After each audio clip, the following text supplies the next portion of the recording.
The Harrington embarrassment. That is what they called him. Said it with smiles, said it to his face, said it, while his own brother stood 10 feet away and said nothing. On the night of the grandest ball of the season, not one person in that room moved to help Edward Harrington. Not one. Until a young woman with a failing family name and an empty dance card walked straight across that silent floor, held out her hand and said, "Would you honor me with the first dance?" William Harrington watched from the balcony, and something inside him cracked open, because in 22 years he had never once done what she just did. If this story already lives somewhere in your heart, stay right here, subscribe and tell us what city are you listening from tonight. England, 1817. The Harrington Winter Ball was the kind of event people planned their entire season around. Invitations were coveted. Gowns were commissioned 6 weeks in advance. Mothers rehearsed their daughters' curtsies in parlor rooms across 3 counties, and men who had never once cared about music suddenly found themselves deeply interested in whatever the orchestra might be performing. It was spectacle. It was power. And it was above all else a performance. Every smile calculated, every laugh, positioned, every greeting weighed against what the other person could offer in return. The Harrington name guaranteed the finest of everything.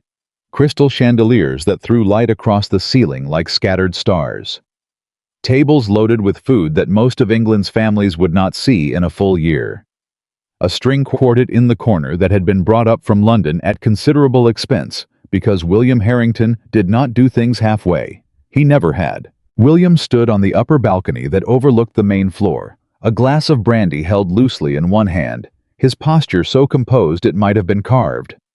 He was 35, broad-shouldered, with a jaw that suggested he had never in his life been moved by anything he did not choose to be moved by. He watched his guests with the practiced detachment of a man accustomed to commanding rooms without needing to raise his voice. He was watching his brother. Edward Harrington stood near the orchestra. Not with the orchestra, there was a distinction, and every person in that ballroom understood it. He stood beside them close enough to feel the vibration of the cello through the floorboards. His eyes half closed, his fingers moving slightly at his side in a rhythm only he could hear.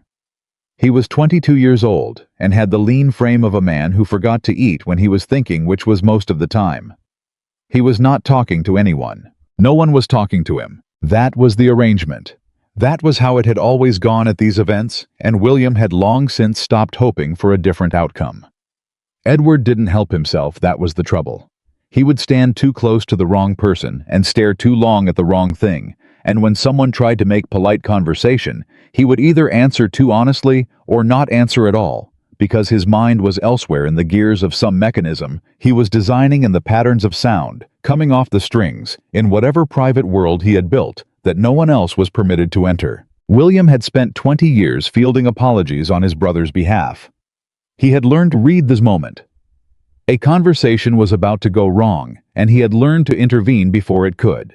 He had built an entire infrastructure of social management around one quiet, complicated young man who neither asked for it nor understood it was happening. Edward was not stupid. That was what people got wrong. He was in certain ways the most perceptive person William had ever known. He could look at a broken piece of machinery and identify the problem in under a minute. He could hear a piece of music once and play it back from memory. He could take apart a pocket watch and reassemble it in the dark. But he could not read a room. He could not understand why people said one thing and meant another. He could not follow the invisible rules that governed every social gathering in England, the 1,000 unspoken agreements that everyone else seemed to absorb simply by existing in polite society. And so, at every ball, at every dinner, at every carefully organized event, where William tried to present his brother as an ordinary member of an extraordinary family, Edward stood alone, near the orchestra usually, or near a window, or in some corner where the light was different and he could look at something no one else was bothering to look at. The Harrington embarrassment. That was what they called him.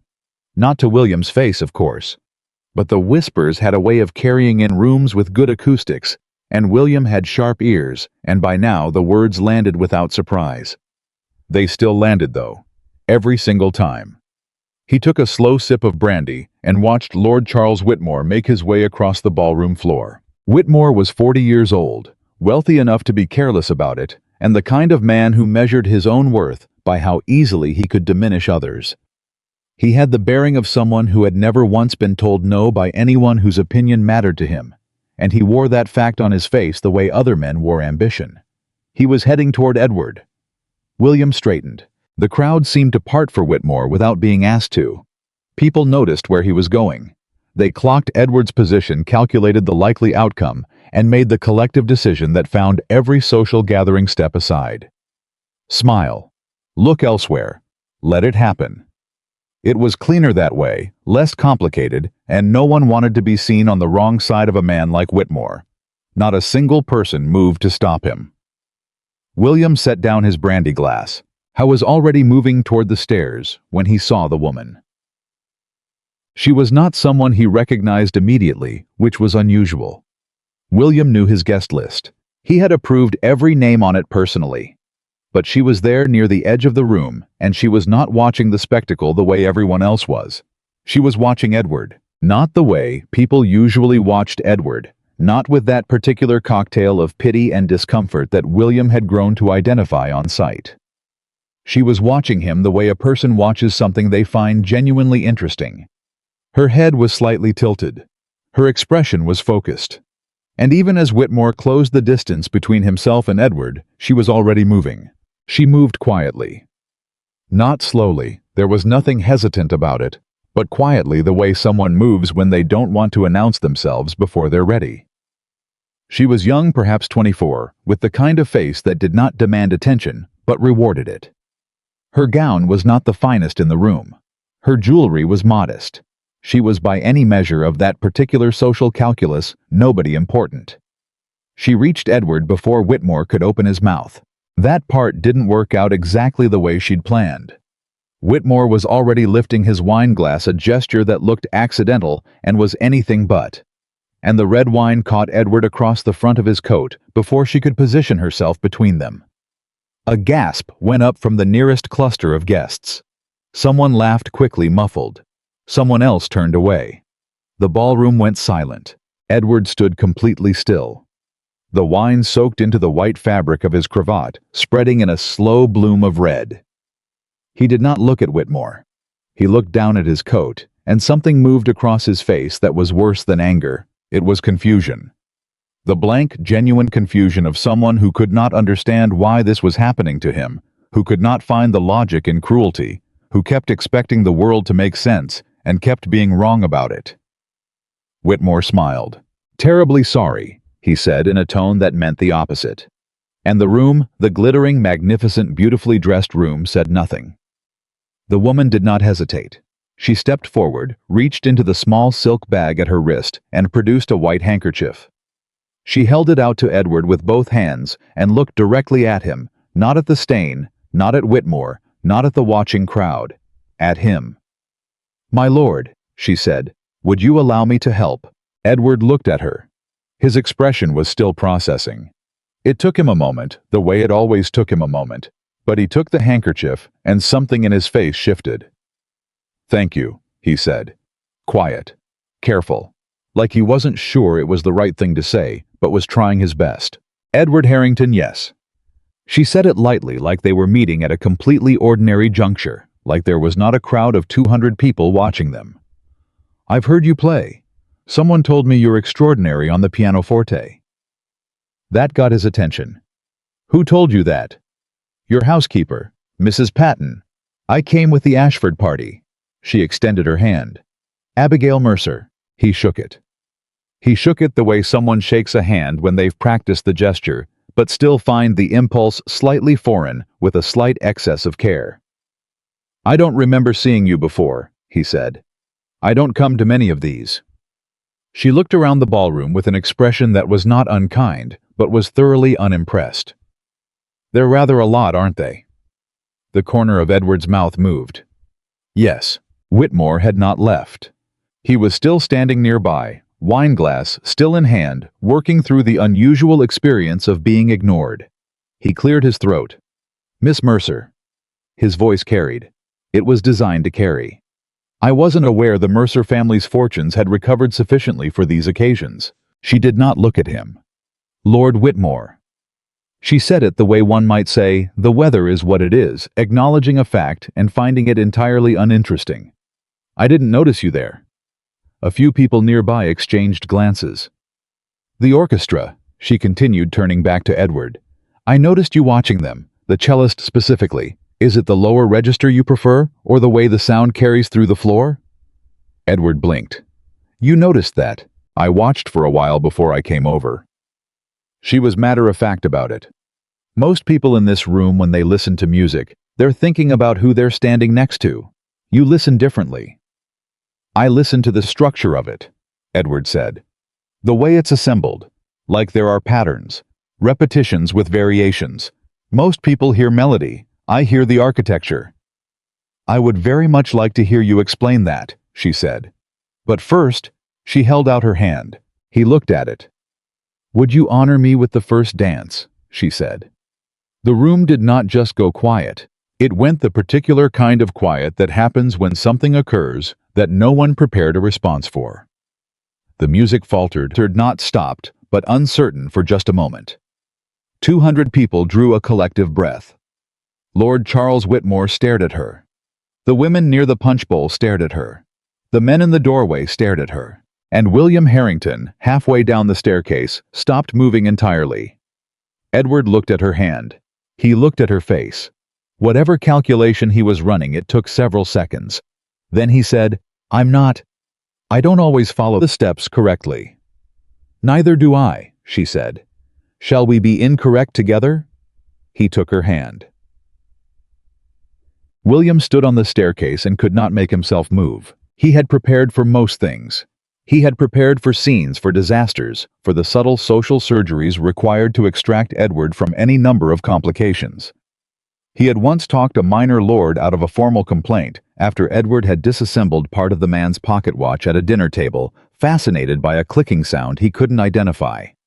He had developed a repertoire of explanations, of deflections, of gentle redirections. He had never prepared for this. Edward was dancing, not particularly well. The steps were slightly off, slightly delayed, and there was a quality to his movements that was just a half beat out of alignment with everyone else. But he was dancing. And the woman Abigail Mercer Williams' mind supplied from the Mercer family. Somerset the father had made poor investments, and the family had come down considerably. In the last decade was not correcting him, or guiding him, or doing any of the things William might have expected. She was just dancing with him. She talked to him as they moved. William couldn't hear the words from the staircase, but he could see Edward's face, and something was happening there that William did not have a name for. It wasn't happiness exactly, though it was close to that. It was more like recognition. Like someone had said something in a language he actually spoke, and he was still processing the surprise of it. Whitmore passed by the foot of the staircase. His face was the careful blank of a man who was irritated and did not want anyone to know how much. "Interesting choice," he said without looking up. "For a woman in her position." William said nothing. "She won't be invited back," Whitmore added. "Not to anything that matters." William watched his brother dance. "Then perhaps the things that matter need re-examining." Whitmore laughed. It was not a warm sound. He moved on. The dance ended. The crowd offered the thin, uncertain applause of people who were not sure what they had just witnessed. Edward looked down at Abigail's hand, still resting in his, and seemed slightly surprised to find it there, as though the last 3 minutes had passed faster than he expected. "You counted," he said. "I did." She smiled. "You follow the rhythm better than you think." "I miscounted twice." 3 times, she said cheerfully. But the music didn't know that, and neither did most of the room. He considered this. "You're correcting me." "I'm accurate," she said. "I thought you'd prefer that."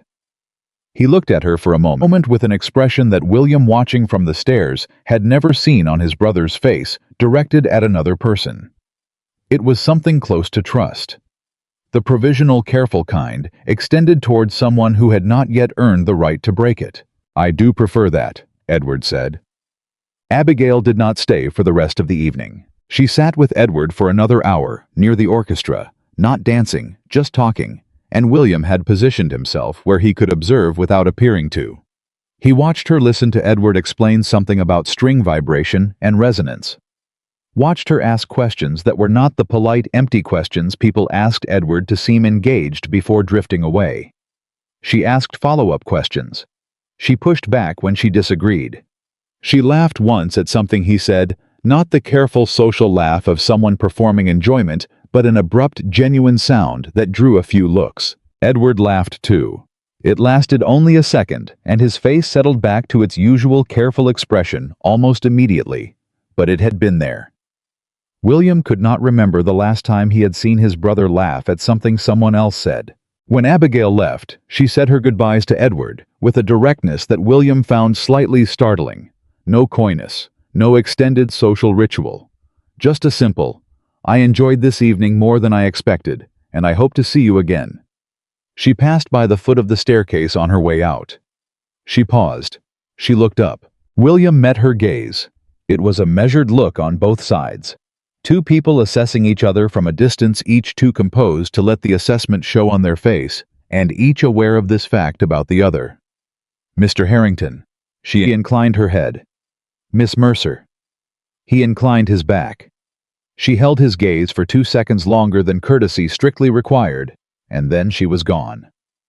William went to find Edward. His brother was still near the orchestra, but the half-glazed quality had left his eyes. He was watching the cellist with the focused attention he usually reserved for mechanical problems. And when William approached, Edward looked up without the slight flinch he usually produced in crowded rooms. "She told me she'd been watching me listen," Edward said before William could speak. "She said I look like someone doing mathematics, and that," William chose his words, "that pleased you." It was accurate. Edward looked back at the cellist. "No one is usually accurate about me. They're either frightened or they're trying to be kind. She was neither." William was quiet for a moment. "You don't know her, Edward." "I know she was honest." His brother's voice was simple, final in the way his statements often were without apparent awareness of their weight. "That's more than most people manage in an entire evening." William had nothing to say to that because it was true. He stayed beside Edward for the rest of the ball, not managing or redirecting.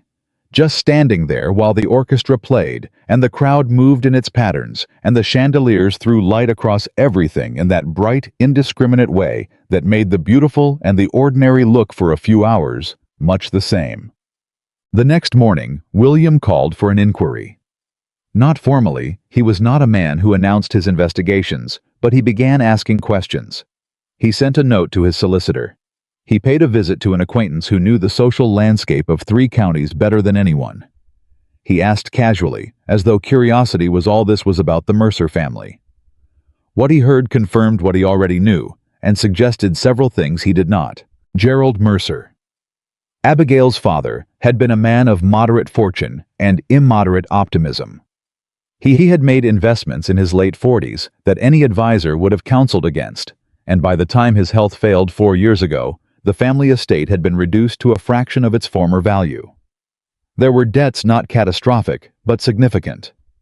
The family had retreated, managed cut quietly what they could cut without being seen to do so. Abigail had taken over much of the household management at 19, when it became clear her father would not recover. She had done it well. That was what William's acquaintance said, with an undercurrent of surprise that irritated him slightly. She had reorganized the household, negotiated with creditors, established a workable budget, and done all of it without any of the social theater that usually accompanied families navigating a fall in fortune. No dramatic announcements, no visible distress, just quiet, methodical management. She was not pursuing Edward. That was the part that kept demanding William's attention. He had built an entire architecture of wariness around his brother, specifically because people did pursue Edward. Or rather, they pursued the Harrington name, the Harrington estate, the Harrington wealth that William had spent 15 years building into something substantial. And Edward, who could not read intent behind a smile, who took people at their word because it had not yet fully occurred to him to do otherwise, was not equipped to protect himself. But Abigail Mercer gained nothing from helping Edward. She risked a great deal. Whitmore's remark on the stairs had not been idle. He had influence, and he was not above using it to freeze out a woman who had chosen the wrong side of a public moment. She had to have known that. She had grown up in these circles. She understood how they worked, and she had stepped forward anyway. William sat with that information for a long time. He thought about Edward's face when she said, "I thought you'd prefer that." He thought about the laugh.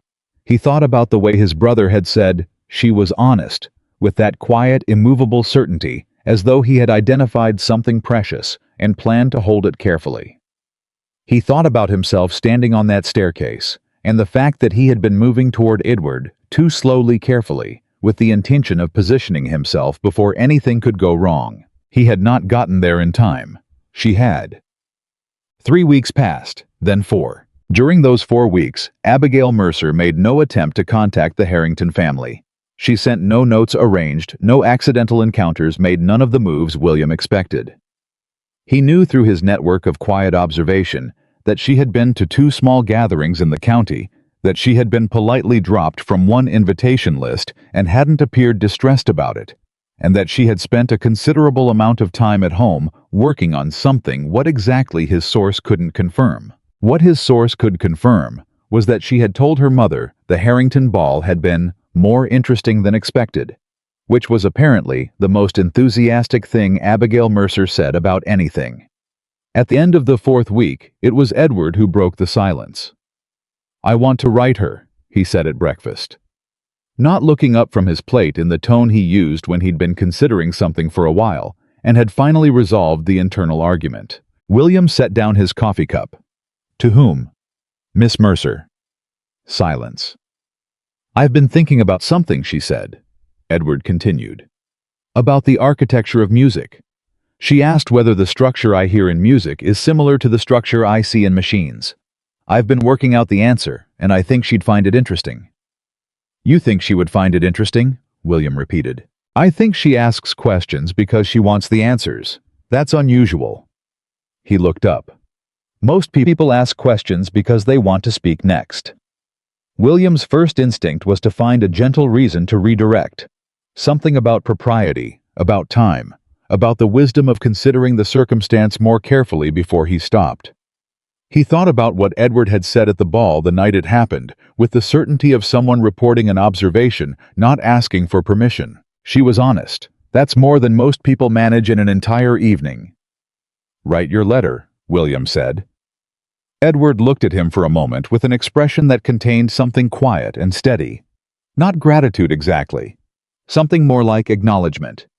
They had spent a lifetime together, and they rarely said anything directly that could be said indirectly through the way one person chose to remain silent when the other chose to speak. "Thank you," Edward said. William picked up his coffee cup again. The letter was written that afternoon and sent with the morning post. It was the first step toward something none of them fully understood yet. And on the upper balcony of the Harrington estate, while the grounds lay quiet under February frost, and the house settled into its usual evening silence, William Harrington stood with his brandy and thought about a white handkerchief offered with both hands and a woman who had walked across a room full of people looking elsewhere and chosen without hesitation to see. He did not know what to do with that yet, but he was beginning to understand that it mattered. Outside, somewhere in the house below him, he could hear his brother at the pianoforte pressing through a passage he'd been working on for days, catching the rhythm, losing it, catching it again. Playing like someone who had remembered recently that the effort was worth making. William listened, and for the first time in longer than he could remember, standing in the winter quiet of his own house, he let himself simply do that. The letter arrived on a Tuesday. Abigail knew because she had been sitting at the writing desk in the front parlor, working through the household accounts for the 3rd time that week when she heard the post arrive, and her mother's footsteps cross the hall with the particular speed of someone who had found something interesting. "It's from Harrington Estate." Her mother set the envelope on top of the open ledger with the careful precision of someone placing a chess piece. The seal is unmistakable. Abigail looked at it. She did not pick it up immediately, which irritated her mother visibly. "Abigail." "I'm looking at it." "You've been looking at it for 15 seconds. She picked it up. The handwriting on the exterior was unusual. Not the polished copperplate of a man who had been drilled in penmanship since childhood, but something more compressed, more angular, with letters that were perfectly formed individually, but spaced with a slight inconsistency, as though the writer's mind moved faster than the hand, and the hand was always compensating. She recognized it without having seen it before, the way you recognize certain things about people before you can explain why. She broke the seal. The letter was 4 pages long. No preamble, no social pleasantries, no, "I hope this letter finds you in good health." It began mid-thought, as though the conversation from the ballroom had simply continued without pause. "I have been considering your question about whether the structure I perceive in music is analogous to the structure I observe in mechanical systems. I believe the answer is yes, but the similarity is more specific than a general correspondence. In both cases, what I am tracking is the relationship between components, not the components themselves, but the intervals between them. In a watch, the interval between gear teeth determines the ratio of motion. In a sonata, the interval between notes determines the emotional direction. I wonder if you find this in other things as well, or if music and machinery are particular cases." Abigail read all 4 pages. Her mother watched her face for clues and received none. "Well," her mother asked when Abigail set the letter down. "He's asking about interval theory." "He's what?" "The spaces between things." She folded the letter along its original creases. "He wants to know if I think the principle applies broadly." Her mother sat down in the chair across the desk, with the expression of a woman whose expectations had just been significantly revised. "Most men write to ask if you enjoyed the evening." "He's not most men." Abigail pulled a fresh sheet of paper from the drawer. "And I did not enjoy the evening in any conventional sense, so it would have been a dishonest question." She began to write. She did enjoy writing the reply. That surprised her slightly. She was not generally a person who surprised herself, having spent several years in the project of becoming someone reliable and predictable, because reliability was what the household needed, and predictability was what kept things from falling apart. But the process of answering Edward Harrington's letter required a quality of attention she did not usually get, to exercise a kind of focused engagement with an actual idea rather than a problem requiring management. She thought about interval theory for 2 days before she sent her response. She thought about it while reviewing the accounts, and while managing the kitchen arrangements, and while listening to her mother recount the social implications of receiving correspondence from the Harrington family, which apparently were significant and wide-ranging, though Abigail found herself less interested in those implications than in whether her answer to Edward's question was actually correct. Her reply was 3 pages. She was not sure she wrote that the principle of intervals applied universally, but she suspected it applied to conversation, that what mattered between people was not the words themselves, but the pauses, the moments of consideration, the silences that indicated someone was actually thinking rather than simply waiting. She asked him what he thought. His response arrived 4 days later. 6 pages. William found out about the correspondence, the way he found out about most things in the household, not because anyone told him, but because he paid attention. He noticed the frequency of the post. He noticed that Edward, who had never in his adult life been a regular correspondent with anyone, was now spending 2 hours each afternoon at his writing desk.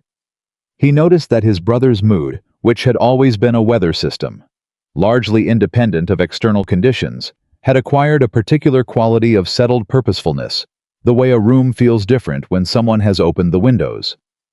He did not say anything for 3 weeks. Then he asked very carefully, as though the question had just occurred to him, "How is your correspondence with Miss Mercer progressing?"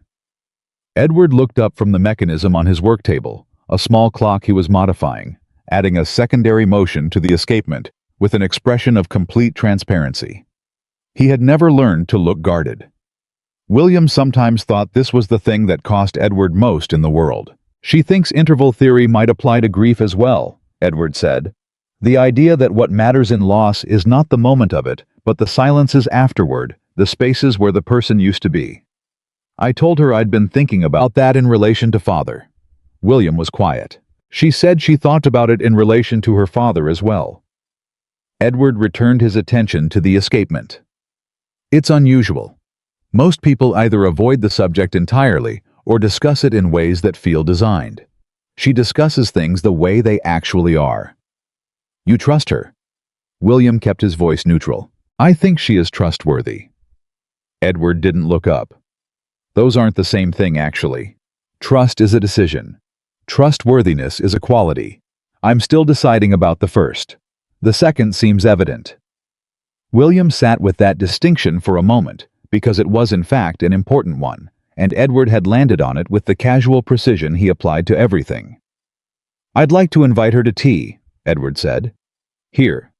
Is there a reason not to? William thought of several reasons. He thought of the social calculus involved of what it would mean for the household to begin receiving Abigail Mercer, with any regularity of Whitmore and the company Whitmore kept, and the doors that company could close. He thought of his own uncertainty about her motives, which had not resolved despite 4 weeks of quiet investigation, and an accumulating absence of evidence that she had any motives beyond the apparent ones. He thought of his brother at the pianoforte the night after the ball playing like someone who had remembered something worth playing for. Invite her, he said. She came on a Thursday in the second week of February.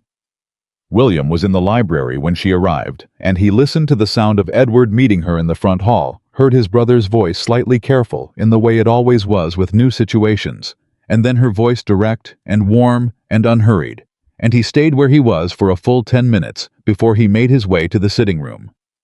What he found when he entered was not what he had arranged in his mind as a likely scene.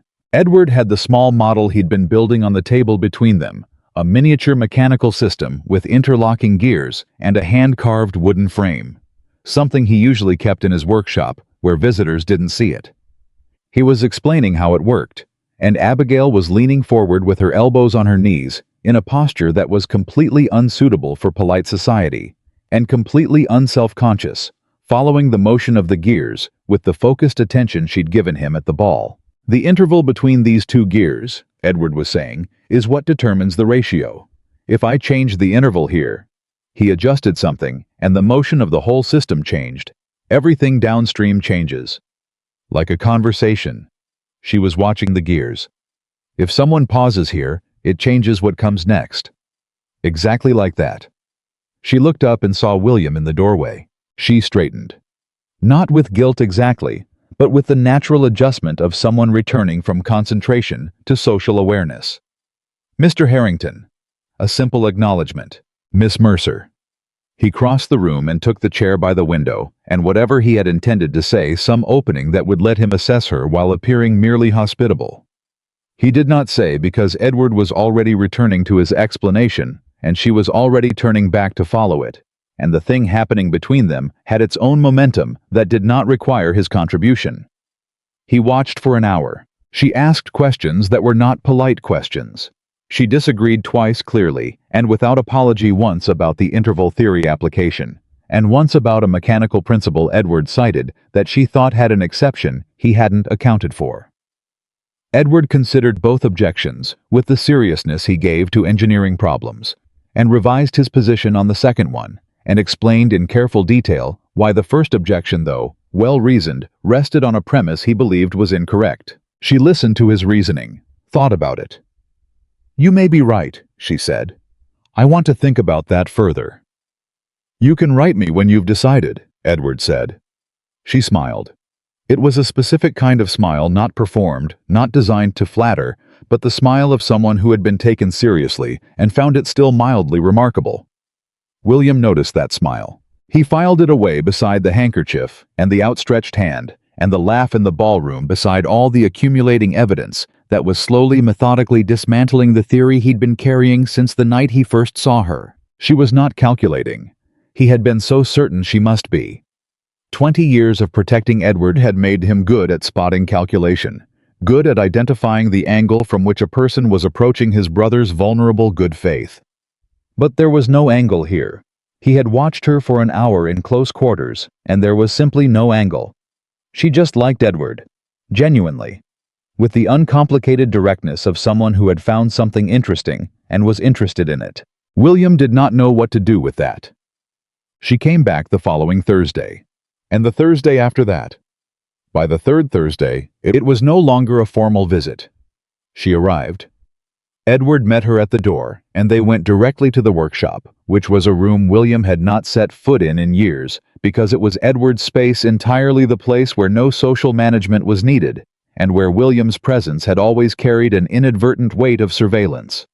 He did not follow them. He sat in the library with the estate papers, and he listened through the floorboards and the quiet of the house to the muffled sound of his brother's voice in sustained conversation, which was a thing he had heard rarely enough in 20 years that it still caught his attention. His housekeeper, Mrs. Patton, appeared in the doorway at mid-afternoon with tea he hadn't requested. She brought him a music box, Mrs. Patton said, with the air of someone delivering information they consider significant. William looked up. A small one. German mechanism, she said. She found it at the market in town. She thought he might want to study the inner workings. And he took it apart in under 6 minutes. Mrs. Patton set the tea tray down. Then he put it back together, adjusted something in the mechanism, and the sound it made was noticeably different. Improved, she said. She asked him what he'd changed. What did he say? He said the interval between the tines was slightly off. He corrected it. She paused at the door. She applauded. After Mrs. Patton left, William sat very still with his untouched tea and thought about that. I thought about the word applauded and what it meant to spend 22 years being the family's quiet difficulty. The thing to be managed. The embarrassment whispered about in rooms with good acoustics, and then to have someone applaud. I thought about himself. About the 15 years he had spent learning to run the estate, expanding the holdings. Building the name back to what it had been before his father's death left it diminished. He had done that partly for himself, partly for the family. And partly he acknowledged this in the quiet of the library, with the directness that he only ever afforded himself in private for Edward.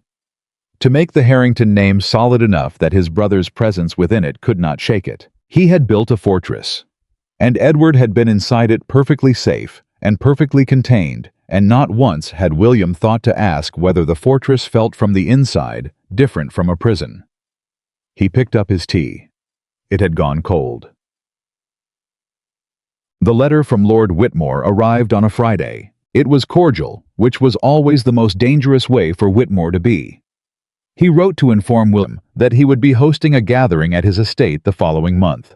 A long weekend, 30 or so guests of consequence, and he very much hoped William would attend. And he wanted William to know, in the friendly spirit of one gentleman advising another, that the circle of guests would be curated with some care, and that certain associations, however recently formed and however inexplicably maintained, might affect the character of the invitation. William read it twice.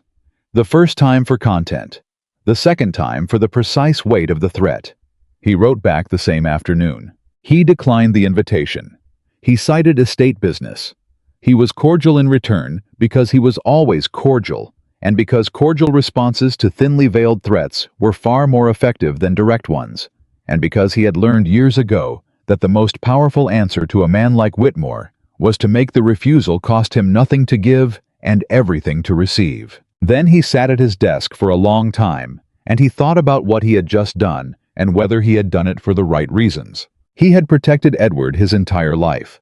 That was a fact. It was also he was beginning to understand a story. He told himself a story that was true in its facts and incomplete in its conclusions. He had protected Edward from consequences, from cruelty, from the sharp edges of a world that had no patience for difference. But protection from consequences was not the same as preparation for life. And a world that was managed around his brother's presence was not a world that Edward actually inhabited. It was a cage with better furnishings. Abigail Mercer had walked into the ballroom and done none of the things William did. She had not positioned herself as a buffer. She had not redirected the conversation. She had not managed the room or deflected the moment or arranged circumstances so that the worst could not arrive. She had simply stayed beside Edward when it did arrive and let him discover that he could get through it. That was a different thing entirely. William was only just beginning to understand how different. Tag. On a Wednesday in early March, William went to the workshop. He stood in the doorway for a moment before they noticed him. Edward was at the main table bent over a mechanism. William didn't recognize something new, something complex, with more components than anything he'd seen his brother build before. Abigail was seated on the stool at the secondary work table, a small gear assembly in one hand, and what appeared to be a set of calipers in the other, frowning at the measurement, with the expression of someone who suspects they are wrong and is about to discover by how much. 3/8, she said without looking up. I think it's 3/8, but the spacing here makes me uncertain. Edward didn't look up either. It's 7/16. 3/8 would make the tolerance too tight. How can you tell from there? The light catches the gap differently. She set the calipers to 7/16. Checked. You're right. I usually am about intervals. She laughed. That specific laugh again, the real one, the abrupt one. It lasted about 2 seconds and left a quality of warmth in the room that didn't fully dissipate. William stepped inside. They both looked up. Edward with easy recognition. Abigail with the adjustment of a person returning from a state of genuine absorption. William. Edward turned back to his mechanism. I've been working on something I want to show you. That was unusual.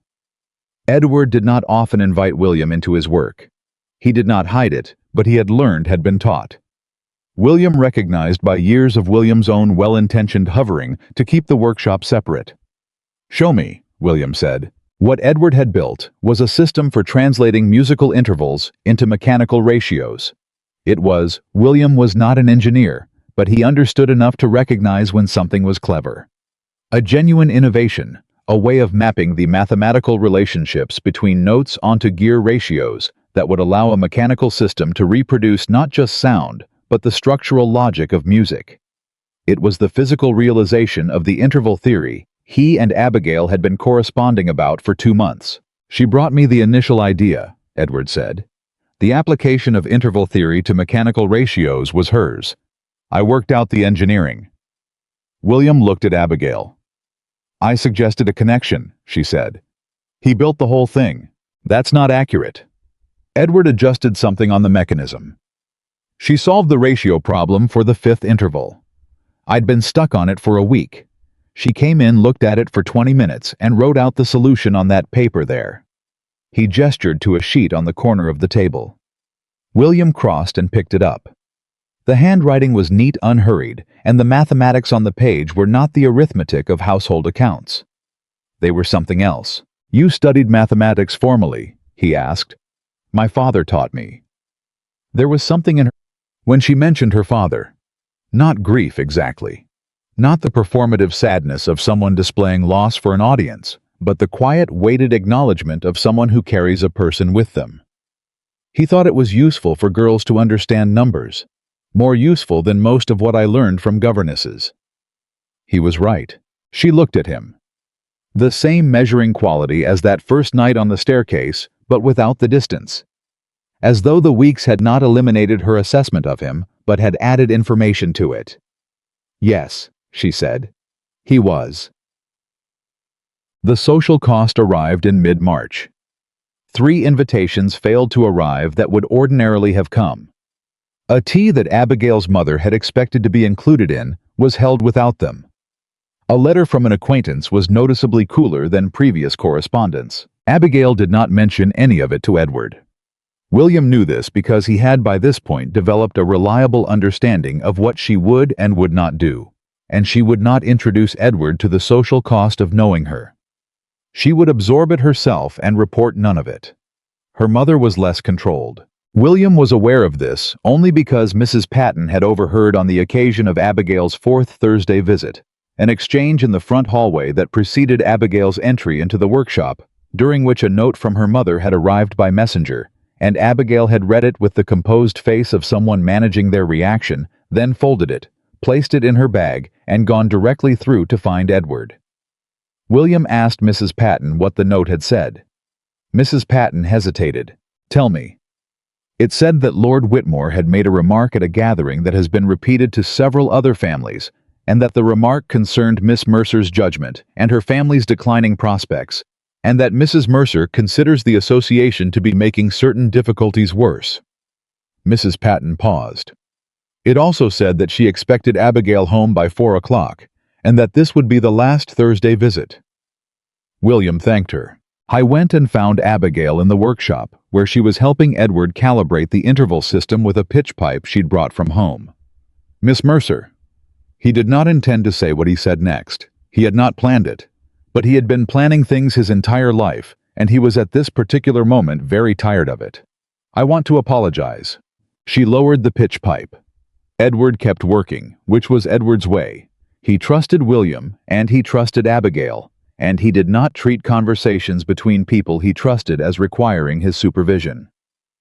For what specifically? Abigail's voice was careful, not unfriendly. Careful. For the difficulties that have followed from your association with this household. He held her gaze. They are in part a result of Lord Whitmore's displeasure at my recent refusal of his hospitality. You are absorbing a consequence that originates with me, and you should know that I am aware of it. She was quiet for a moment. You refused Whitmore on my account. On Edward's account, he said. And then more accurately, on both. She looked at him with an expression that was not gratitude. It was something more complicated than gratitude, and in it, he could see for the first time something beneath the composure, something that had been absorbing quite a lot quietly for some time. Mr. Harrington, she said, I am not unaccustomed to difficulty. I know that, and I did not begin this association because it was without risk. Her voice was even. I began it because Edward is, she stopped, chose, because your brother is one of the most remarkable people I have met, and I have met very few remarkable people, and I do not intend to be deterred by a man like Whitmore from spending time with someone who makes me think more clearly. She said it plainly without drama, in the tone of someone stating an arithmetic fact. William was quiet. You came here expecting to find something self-serving in what I was doing, she said. It was not an accusation. It was an observation delivered with the same directness she applied to Edward's gear ratios and her household accounts and everything else she dealt with. I understood that. It was reasonable. I would have wondered the same thing in your position. Yes, he said. And now, he considered. He was not a man who gave reassurances without meaning them, and she was not a woman who needed reassurance, and they both understood this about each other. Now, he said, I believe I owe you a more complete apology than the one I just offered. Something shifted in her expression. A slight relaxation, almost imperceptible at the corners of her eyes. That is not necessary. It may not be necessary. I think it's overdue. She looked at him for a long moment. From the work table, Edward said without looking up. The interval between an apology and its acceptance is also meaningful, I think. They both turned to look at him. He was adjusting a gear with a small wrench, entirely focused, delivering philosophical observations into the middle distance, the way he sometimes did, as though the thoughts had simply reached the point of completion and required somewhere to go. Edward, Abigail said with a particular quality of warmth in her voice. You are correct. I usually am about intervals, he said again. William felt something shift inside his chest. A small movement. A slight adjustment, like a gear correcting to its proper tolerance. It was not a comfortable feeling. It was the feeling of something that had been running slightly wrong for a long time, beginning quietly to run right. He reviewed what he had been doing wrong. Not in the way he usually reviewed things, where the accounting was brisk and the conclusions were practical, and he moved forward with a better strategy in place. He reviewed it the way you review something that you have built with genuine effort and real love, and that has over time produced results you did not intend. He had protected Edward. That was true. He had done it with everything he had for 15 years, with intelligence and resources, and an absolute commitment that had cost him more than he'd ever counted because he hadn't thought to count it. He had built the fortress. He had managed the perimeter. He had made himself the person standing between his brother and everything that might hurt him, and in doing so, in making himself the primary fact of Edward's social world, the thing that stood between Edward and every encounter he had, also made himself the reason Edward had no practice navigating those encounters. No practice being wrong and recovering. No practice being hurt and continuing. No practice discovering through his own experience that he could get through things. He had loved his brother as a responsibility, He turned that phrase over in his mind, the way Edward turned mechanisms in his hands, looking for the flaw in the construction. Abigail loved Edward as a person. She argued with him. She held him to his own reasoning.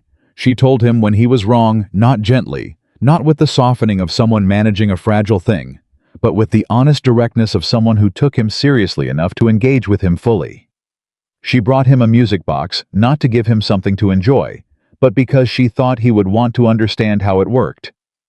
She solved his ratio problem and told him it was his problem, and he credited her with it anyway, because they were both just trying to get to the right answer. She had given Edward a peer.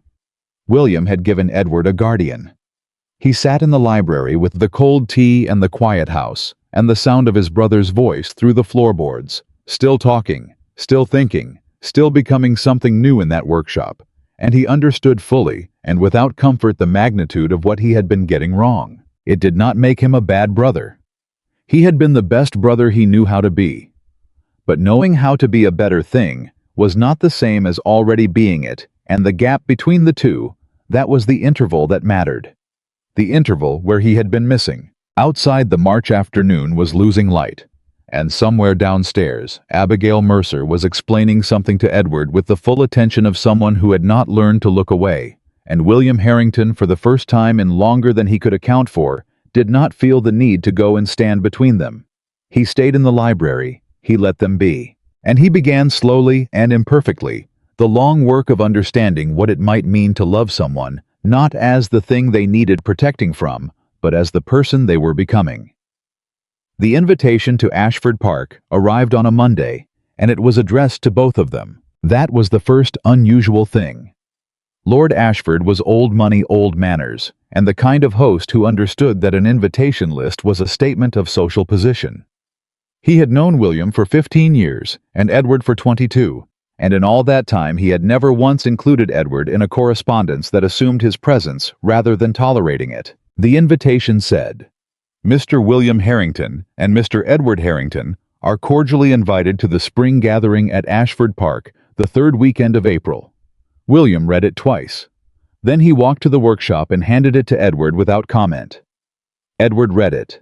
Then he set it on the work table beside the interval mechanism and returned to what he'd been doing, adjusting the tension on a new gear assembly with the small wrench he kept in his left breast pocket. "Abigail mentioned Ashford Park to me last week," Edward said without looking up.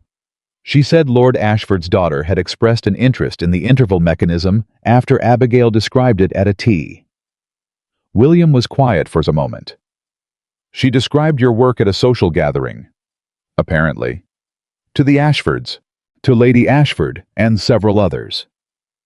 Edward set the wrench down and examined the gear with the particular squint he used when he suspected something was almost right, but not quite.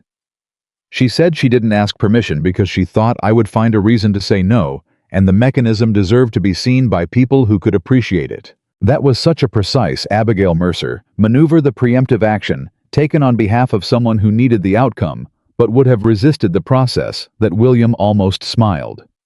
Almost. "And you're not concerned," William said carefully, "about attending a weekend gathering?" Edward looked up. The look he gave William was not impatient, because Edward was rarely impatient. It was something more specific, the look of a man who has been asked a question he recognizes as not entirely about what it claims to be about. "You're asking if I'll manage," Edward said. "I'm asking what you think." "I think Abigail will be there." The Ashfords included the Mercer family in the same correspondence. He picked up the wrench again. "And I think I've been managing for 22 years, William. Some of it better than you've noticed." William left the workshop without answering, because there was no answer that didn't require him to sit with a truth he wasn't ready to examine in his brother's presence. Ashford Park in April was exactly what 3 counties of English nobility made it a gathering, so carefully calibrated in its informality that the effort required to appear effortless was by any reasonable estimate exhausting. There were lawn activities and afternoon teas and evening musicales, and exactly the kind of sustained proximity that revealed over the course of a weekend who people actually were when they couldn't manage their exits. William had attended a dozen of these. He knew the rhythms. He knew which conversations to enter and which to allow to conclude. Without him knew when a silence was comfortable and when it was loaded, knew every variation of the polite English smile and what each one meant. What he did not know how to do, he realized on the first afternoon, was watch his brother navigate a social gathering without positioning himself at the edges of it. He kept finding himself taking routes through the rooms that put him within 10 feet of Edward. He kept tracking with the peripheral awareness of a man who had done this for 2 decades, where Edward was and who was near him, and whether the situation required intervention. It was so habitual, he didn't notice he was doing it until he registered at 3 o'clock on the first afternoon that he had crossed the same drawing room 3 times in the last hour. Abigail was with Edward, not hovering. She was never hovering. That was one of the things that distinguished her approach from his own. She moved with Edward, the way a person moves alongside someone they're talking to, present but not positioned. They were with a cluster of guests near the window, and Edward was explaining something. William could see his hands moving in that particular way, the way they moved when he was describing a mechanism, and the people around him were listening. Actually listening. Not with the careful compensating attention of people managing an awkward situation, but with the attention of people who were interested. A young woman. William didn't recognize, asked Edward a question. Edward answered it. She asked another. He answered that one differently, with more detail calibrating to what her follow-up had told him about what she understood. It was the word that came was natural, and the word surprised William because natural was not a word he had ever applied to Edward in a social context. Abigail was not doing anything. She was standing slightly to Edward's right, part of the conversation, occasionally adding something, occasionally asking her own question. But she was not translating, she was not smoothing, she was just there. William stopped in the doorway and understood with a clarity that was almost physical that his presence in the room was unnecessary. He turned around and went back to the hallway. The feeling that followed him was not a comfortable one. It had the sharp quality of something being corrected, not painfully, but unmistakably, the way a joint realigns after years of compensating for an old injury. Something was setting itself right, and the process required him to step back. And stepping back was the one thing he did not know how to do. He went to find something useful to do, and discovered for the first time in a very long time that he could not think of anything. The difficulty arrived as difficulties at these gatherings usually did on the second afternoon. It came without announcement. The best cruelties rarely announced themselves. A group of guests had gathered in the main hall for an informal recital, one of Lord Ashford's daughters, at the pianoforte. Competent and pleasant, the kind of performance everyone enjoyed without being moved by. The hall was warm with the sound of it. People grouped in pairs and small clusters, the afternoon light doing its work, and Edward had stationed himself near the back wall where the resonance was clearest. Lord Whitmore was there. William saw him the moment he entered the hall, registered his presence with the alert calculation he always applied to Whitmore, tracing the sightlines, reading the trajectory. Whitmore was with 2 other men, both of them second-tier in consequence, but loyal to him in the specific way of men who borrow reflected consequence from someone more powerful. They had drinks. They had the particular quality of relaxation that preceded deliberate unkindness. Whitmore had seen Edward. William began moving through the room. He was not going to make it in time. He knew this within 4 steps, knew it the way you know certain outcomes. When the geometry of a moment is already resolved, when the variables have already committed to a result. He was too far. The room was too full. And even if he reached Edward, what exactly would he do? Position himself as he always had, as the shield, the deflector, the man who rearranged the situation before it could land. He kept moving anyway. Because he had always kept moving. Because not moving had never been an option he permitted himself. Then something happened. The recital reached a delicate passage, the pianist settling into a softer section, the sound thinning and the room quieting to hear it. And in that moment of collective listening, a door at the side of the hall opened. The hinges were old. The sound was sudden and sharp, a crack of wood against stone that cut through the music like a hand slap. The pianist lost her place and stopped. And Edward froze. It was not dramatic the way people later described it to be, because people at these gatherings had a talent for retrospective embellishment. It was simply that Edward went very still. The way he went still, when something overloaded the careful processing he was always doing when the input came too fast, and the system needed a moment to absorb it. His hands went flat against his thighs, his face closed, and Whitmore laughed. Not loudly. That was the precision of it, not loud enough to be called out, just loud enough to carry, just loud enough for the people nearest to him to hear it and be implicated by it. A laugh that said, "Of course. Of course this would happen. Of course he can't manage." Several people looked away. Several looked at William. William was still 10 feet from his brother. And then Abigail was there. She had come from the other side of the room. He didn't see her move, only registered her arrival, the way you register the moment. Something shifts, and she did not position herself between Edward, and the room did not place herself as a shield, or a buffer, or a distraction. She stood beside him. Just beside him, close enough that her arm was almost touching his, and she said something to him that William couldn't hear from where he stood. Edward didn't respond for a moment. Abigail opened the small bag at her wrist. She took out the music box, the German mechanism, the one from the market, the one Edward had corrected and returned to her, and that she had apparently been carrying since. She opened it, and the sound that came out was delicate and precise. The intervals exactly right, exactly as Edward had calibrated them. The tiny, perfect sound of it cut through the hall's silence. Edward's hands came slowly off his thighs. He turned his head toward the music box. His face began incrementally to open again, the processing coming back, the system rebooting from some quiet and private distance. His eyes focused. He looked at the music box. He looked at Abigail. "The interval's still right," he said. "Quiet, private, just for her." "Of course it is." Her voice was steady and warm and completely, entirely normal. "You calibrated it." He exhaled. It was a long exhale, the kind that comes after something passes. The room slowly returned to itself. The pianist started again from the beginning of the passage, and conversation resumed in that particular way. It resumes after a moment no one wants to acknowledge having witnessed. Whitmore turned to one of his companions and said something with his eyes angled away from the center of the room. William stood where he was. He was 10 feet from his brother, and he had not gotten there in time, and it did not matter, because Abigail had been there already, and she had done something he could not have done, even if he'd been standing right beside Edward. She had not protected him from the moment. She had brought him back through it. William left the hall. He walked through the back corridor of Ashford Park, without direction, past doorways and turns. He didn't track until he found himself in a small sitting room at the rear of the house that appeared to be currently unoccupied, and he stopped there because he needed to stop somewhere, and he sat down in a chair because he needed to do that too. He put his face in his hands. Not in grief. He was not a man who grieved easily or quickly. In the particular exhaustion of a realization that has been building for months and has finally arrived in full.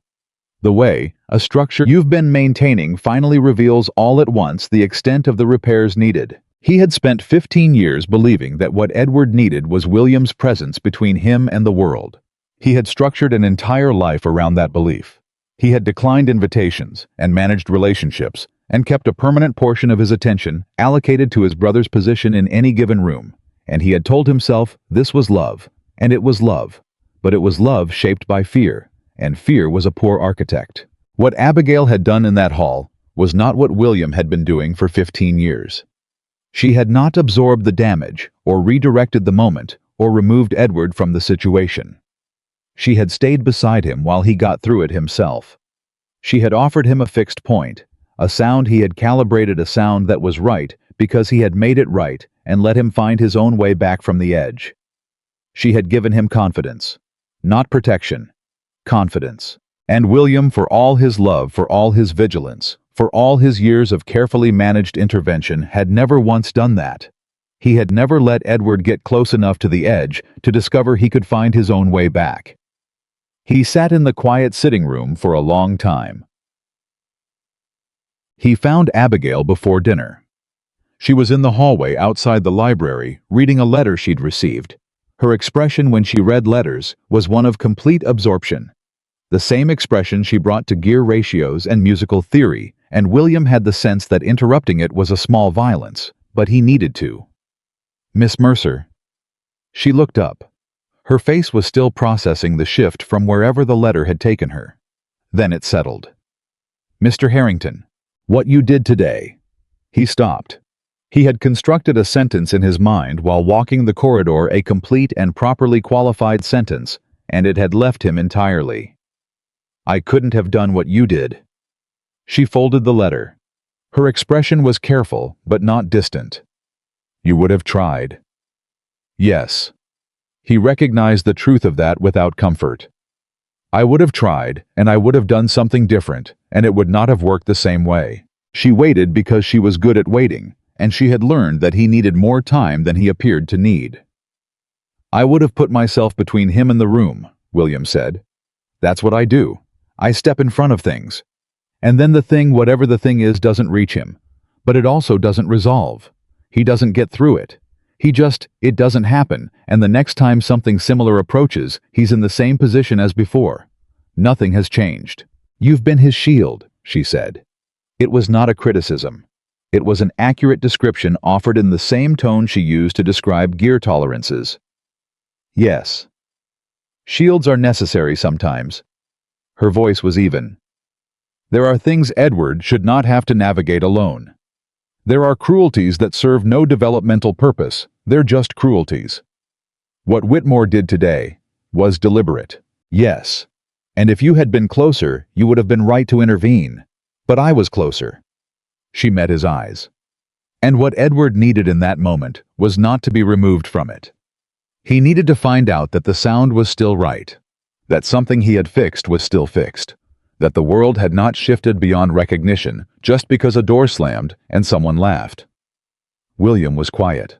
He knows what cruelty is, she continued. He's not protected from understanding it by not quite knowing how to read it in real time. But getting through it, that's different. Getting through it and coming back to himself, that's something he can learn. He just needs someone who stays beside him instead of in front of him. Yes. The word fell between them with the particular weight of things acknowledged too late and still worth acknowledging. I've been afraid, William said. He did not say things like this easily, and the effort of it was visible not dramatically, but in the slight tightening at the jaw, the extra moment before each word. For 20 years, I have been afraid of what the world would do to him if I wasn't there. And I made decisions from that fear. I built a life from that fear. I told myself it was responsibility. I told myself it was love. It was both, Abigail said, and the simplicity of it was not a dismissal. Fear and love are not mutually exclusive. The problem isn't that you loved him wrong. The problem is that you loved him from a place where you couldn't see what he was capable of. William looked at her. And you could. I came without the fear. She tilted her head slightly. I met Edward at a ball, not as a brother or a responsibility. I met him as a man who was listening to a cello, like it was mathematics, and I thought I'd like to know what he hears. That's all it was at the beginning. And now, she considered the question with genuine care, the way she considered everything. Now he is one of the most important people in my life. And that terrifies me too for different reasons. But I've decided not to let the terror make my decisions. The hallway was quiet. Somewhere deeper in the house, dinner preparations were underway, voices and movement. You're a braver person than I am, William said. She looked at him for a long moment. You're braver than you think you are. You just don't know it yet. Dinner was large and loud, and exactly the kind of extended social performance that Edward navigated best when he had a clear point of anchor. He sat between Abigail and a young engineer named Forsyth, who had heard about the interval mechanism through the Ashford daughters and wanted to discuss it at length. The conversation between them was by any observation remarkable. Two people who spoke the same underlying language and had never encountered each other before, finding their way to a shared vocabulary with the pleasure of discovery. William watched from 2 seats away. He watched Edward hold a dinner conversation for 40 minutes without looking to William once for help.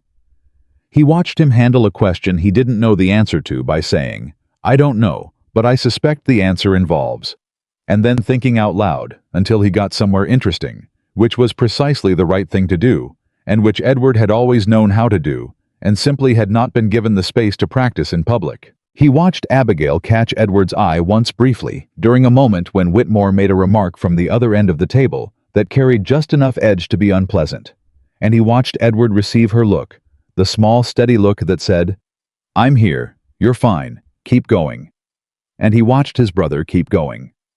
He did not look to William. He looked to Abigail.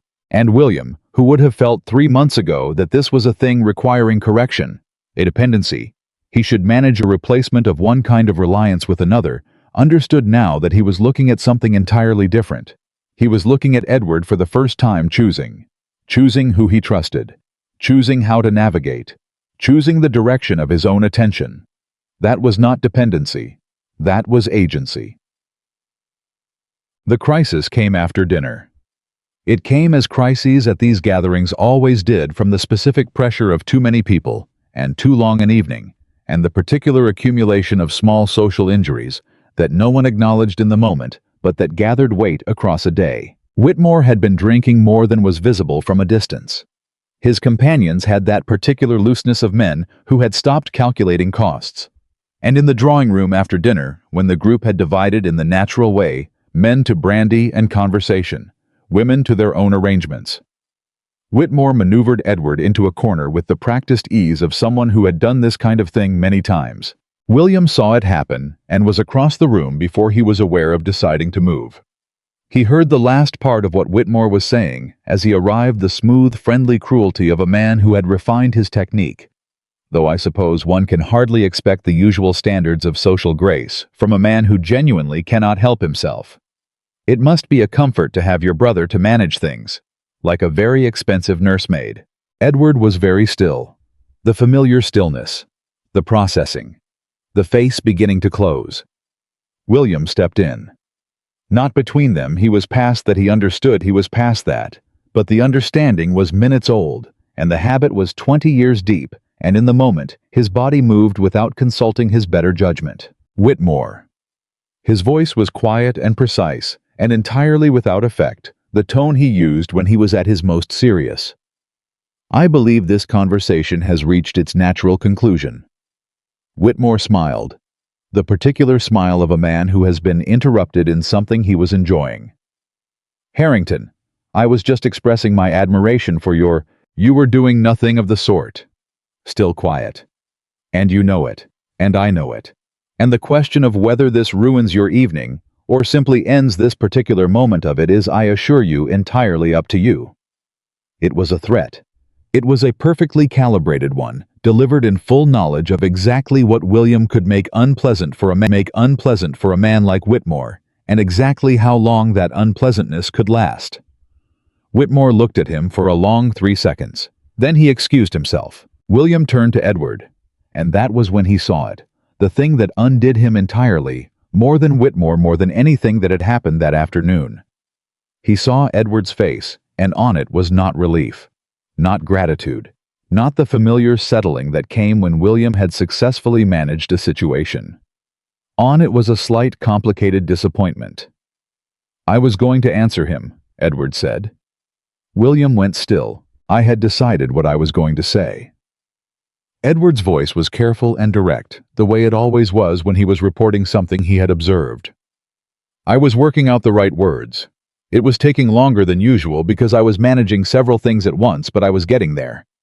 William opened his mouth. "You do this," Edward said. Not with anger, because Edward rarely expressed anger directly.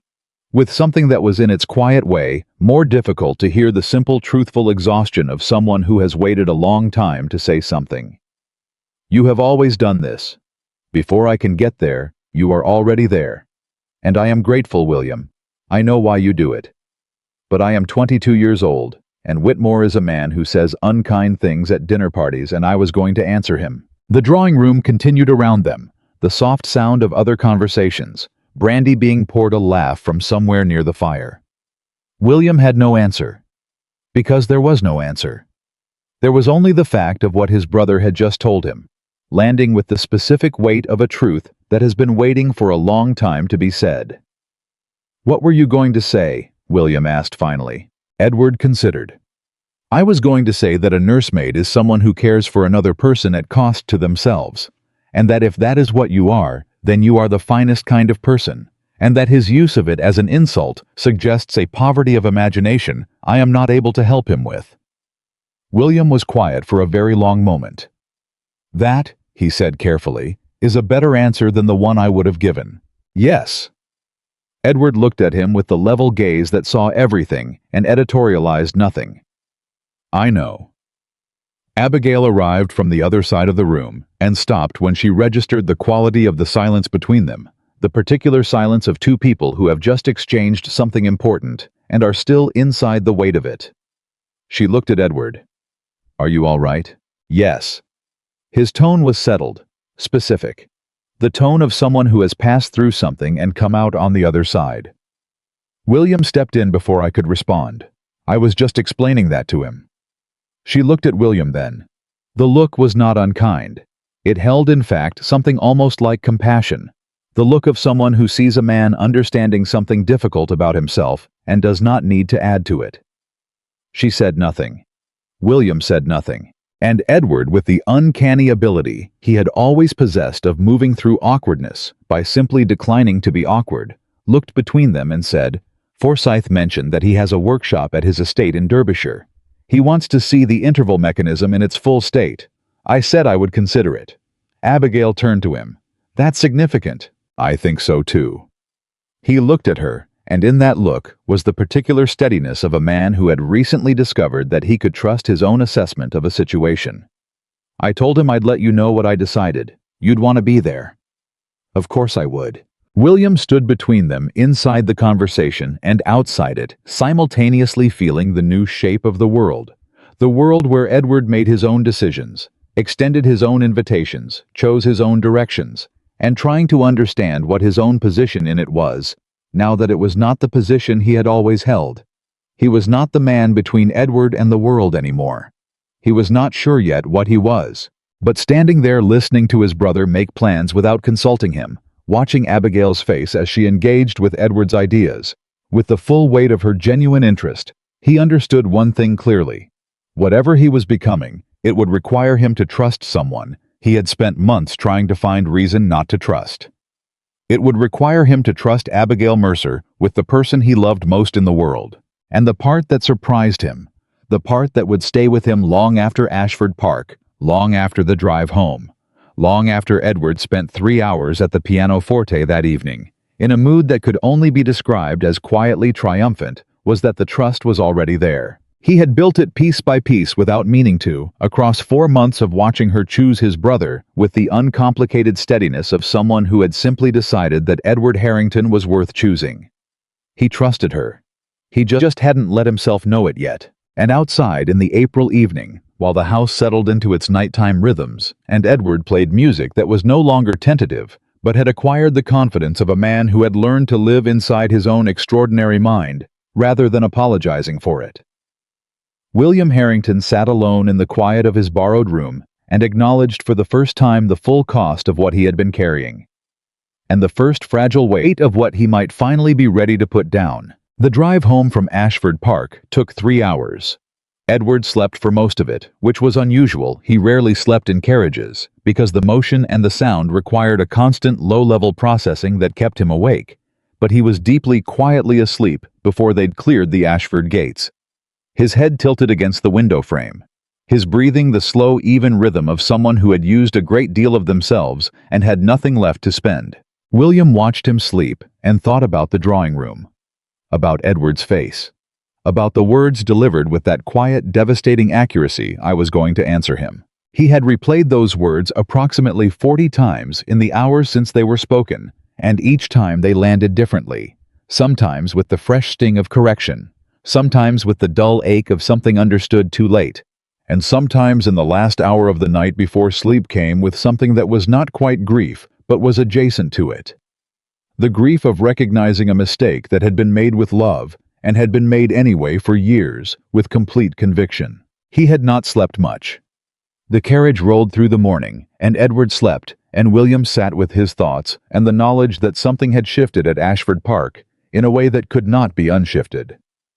He had stepped in front of his brother for the last time. Not because he had decided to stop loving Edward, but because he had finally understood what loving Edward required. It required getting out of the way. Back at Harrington Estate, life resumed its patterns. But the patterns felt different, slightly rearranged the furniture of their daily existence, occupying the same rooms but at altered angles. Edward went to the workshop. The interval mechanism was there waiting. He had brought Forsyth's address home in his coat pocket, and he set it on the work table with the purposefulness of someone who had made a decision and intended to honor it. He wrote to Forsyth that afternoon without mentioning it to William. William found out from Mrs. Patton, who found it remarkable enough to report, and he sat with the information for a full hour before he understood that finding out through Mrs. Patton was correct. It was supposed to happen this way. Edward making arrangements. Edward extending his world. Edward corresponding with an engineer in Derbyshire about a collaboration that was the thing that was supposed to happen. William being the first to know was not a requirement. It was a habit. And habits, he was learning, required examination. Abigail came on Thursday. She always came on Thursday, but this Thursday was different because William was waiting for her in the front hall when she arrived, which had never happened before. She stopped when she saw him. "Mr. Harrington, I'd like to speak with you," he said, "before you go through to the workshop if you're willing." She read his face for a moment. She was very good at reading faces. He'd noticed that she did it the way Edward read mechanisms, looking for the functional logic beneath the surface, and then she nodded and followed him to the library. He had not prepared a speech. He had considered preparing one and rejected the idea, because prepared speeches between people who were learning to be honest with each other were a form of management, and he was done managing. "Why do you care so much?" he said when they were seated. She looked at him. "About Edward." "About any of it. About him, about what happens to him, about whether the world sees him as he is. You have sustained real costs, social, practical, and you have not once." He stopped. "You have never indicated that you expect anything in return." She was quiet for a moment. Not a thinking quiet, a deciding quiet. The distinction between someone working out an answer and someone deciding how honestly to give the one they already have. "Because everyone deserves someone who sees them," she said, "as they actually are. Not as what they could be if they'd just try harder, not as a problem to be solved or a burden to be managed, not as a reflection of someone else's difficulty, just as themselves." He had expected this answer in general terms. He had not expected the specific quality of conviction in it, the way it came from somewhere below deliberate thought. "That's a principle," he said. "I'm asking why Edward? Why this particular person? Why this particular cost?" She looked at him steadily. "Because I recognized something." "What?" She considered how to say it. He watched her choose words the way a precise person chooses tools, not the first available, but the right one. "I recognized what it feels like to be in a room full of people and understand completely that they see a version of you that has very little to do with who you actually are." She paused. "My family's financial situation became known in certain circles 4 years ago. Before that, I was not popular exactly, but unremarkable. People were polite. After, they were either uncomfortable or they were calculating, and I could see both of those things on their faces, and neither of them was actually looking at me. And Edward has never once looked at me and seen my family's debts or my social position or the inconvenience of knowing me. He asks what I think about interval theory. He corrects me when I'm wrong and credits me when I'm right, and he has never not once shaped his response to me based on anything other than what I've actually said." Her voice was even, but beneath the evenness was something that had clearly been carried for a while.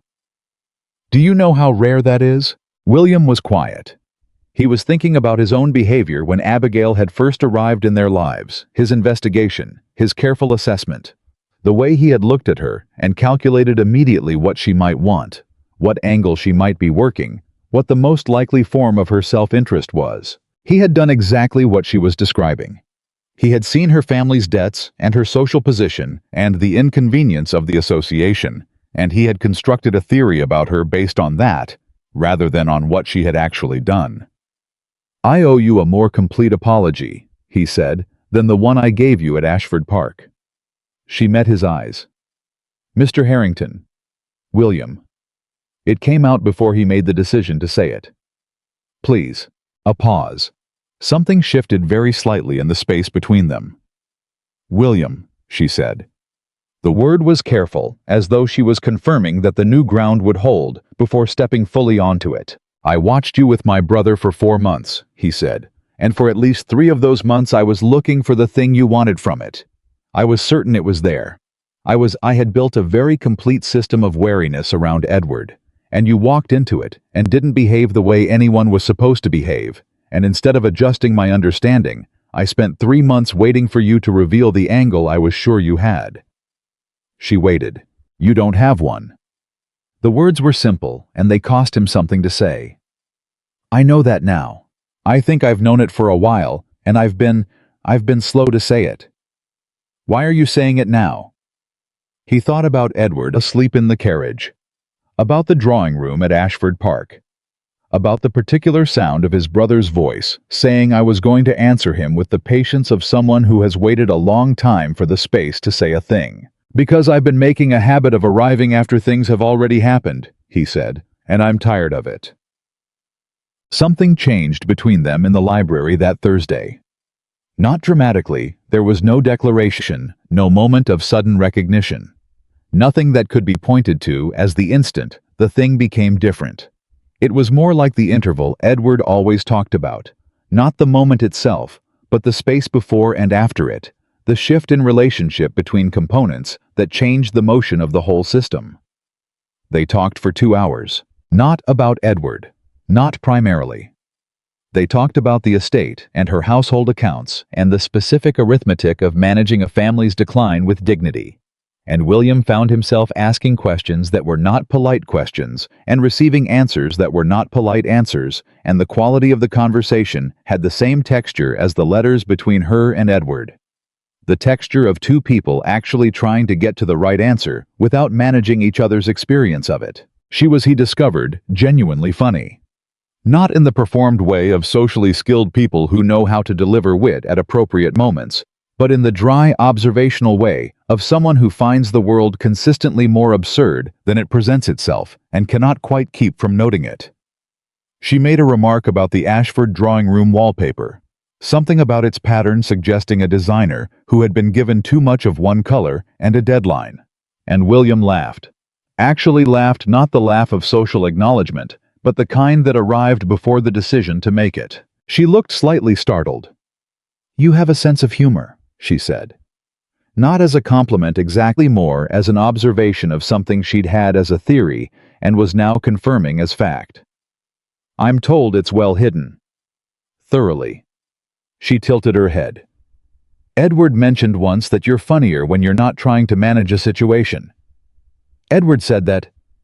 He said that in a room with people you don't need to protect, you are quite different. William sat with that. He thought about the rooms he'd been in with people he didn't need to protect and recognized with the slight vertigo of genuine self-knowledge that there had been very few of them in the last 15 years. He had spent so long being the person who managed things that he had nearly forgotten there was a person beneath the management. What else did he say? He asked. She considered. He said you played chess the way you live, always 3 moves ahead, always with an exit strategy, always certain the worst is about to happen. She paused. He also said you were the best person he knew, and that he wished you weren't so tired all the time. The last part landed quietly and stayed. He said that. William's voice was careful. He said that. William looked at his hands.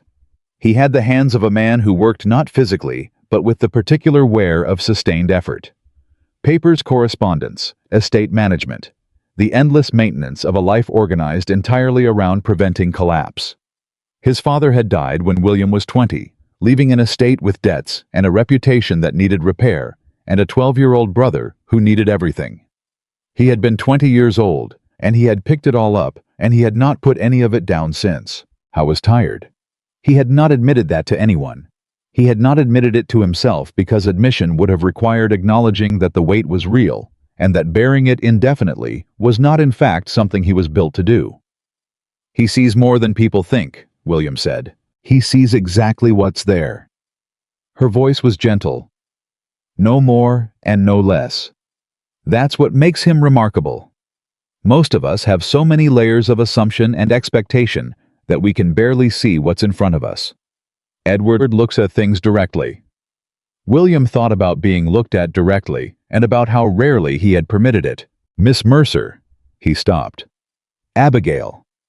The name settled differently than the title had. I think you may be one of the most perceptive people I've encountered. She looked at him with that steady, unguarded quality she carried so naturally. You say that as though it surprises you. It does. Not the perceptiveness itself, the completeness of it. Most people are perceptive about some things and blind about others. You seem to see things quite evenly. I see the things I've had reason to pay attention to, she said, which is mainly what people actually do when they think no one is assessing them. That's the true data. A pause. You drove Edward home from Ashford Park, and you didn't wake him when you arrived, even though it would have been easier to let him walk in under his own power. Mrs. Patton told me. She said you carried his bag in yourself and left him to sleep until he woke naturally. William had done that. He hadn't thought about it as a choice. That's the data, she said. That's who you are, not the fortress, not the management. The person who carries his brother's bag and lets him sleep. He looked at her. He had been trying for 4 months to understand Abigail Mercer, to identify the logic of her, the self-interest that surely had to be there because everyone had one. He had investigated her background and observed her behavior and cataloged her actions, and still she had refused to resolve into the figure he expected. I understood now that the reason she refused to resolve was that he had been looking for the wrong thing. He had been looking for what she wanted from the association. He had not been looking at what she was. She was someone who had been misread by the world for years and had developed in response an extraordinary capacity to read other people accurately. She was someone who had learned through her father and her circumstances and her own particular intelligence that numbers and structures and the relationships between things were more honest than surfaces. She was someone who had walked into a ballroom and seen a man listening to music like it was mathematics and had thought, I'd like to know what he hears. She was someone who looked at tired, overbuilt, fortress-walled William Harrington and saw apparently the man who carried his brother's bag. That was, he did not have words for what that was. The letter from his solicitor arrived the following week, and it detonated with quiet precision into the middle of everything that had just begun to settle. His solicitor was a careful man, not given to dramatic phrasing, which made the controlled urgency of the letter's language immediately significant. There was a matter requiring attention. A creditor of the late Gerald Mercer had approached with a claim that had not been previously disclosed, a debt of some age from a transaction predating Mercer's final decline, which had been apparently either overlooked or deliberately withheld from the accounting that followed his death. The amount was significant. The claimant had engaged legal representation, and the claimant was the letter noted with diplomatic restraint, Lord Charles Whitmore. William read the letter 3 times. Then he set it down very carefully on his desk in the precise center, and he sat for a long moment in absolute stillness. Whitmore. Of course it was Whitmore. The invitation declined. The gathering snubbed the careful social pressure that had failed to move either Edward or Abigail or William, and now this. Not a drawing-room maneuver, not a whispered remark, but a legal one. Whitmore had found a lever, or had manufactured one, and he was applying it with the methodical patience of a man who understood that the most effective cruelties were the ones that operated through legitimate channels. The debt, if legitimate, would be a significant blow to a family already managing a diminished estate if Whitmore pursued it aggressively, and he would. William had no doubt about that. It could force the sale of properties the Mercer family still held. It could push them past managing into actual distress. It would also very likely end Abigail's Thursdays at Harrington Estate, because a family in active legal crisis had no space for associations that drew additional attention, and her mother had already made clear that the association was causing friction. Add a legal battle, and Abigail would have no reasonable choice but to withdraw entirely, to turn her attention to what required it to leave Edward and his workshop and his interval mechanism, and whatever was growing quietly and steadily between herself and William. That was what Whitmore wanted. William understood this with cold, complete clarity. He also understood something else, that his response to this moment would be the most accurate indication he had yet given of who he actually was. Not who he managed to appear to be. Not who he constructed himself as through careful positioning and social architecture. But who he was when something that mattered was under threat, and he had to choose what to do about it. He picked up his pen. I went to Abigail before he went to the solicitor. He found her at home. She received him in the front parlor, her mother hovering at the edge of the room with the particular quality of a woman who could tell something was wrong and was managing her own anxiety through proximity.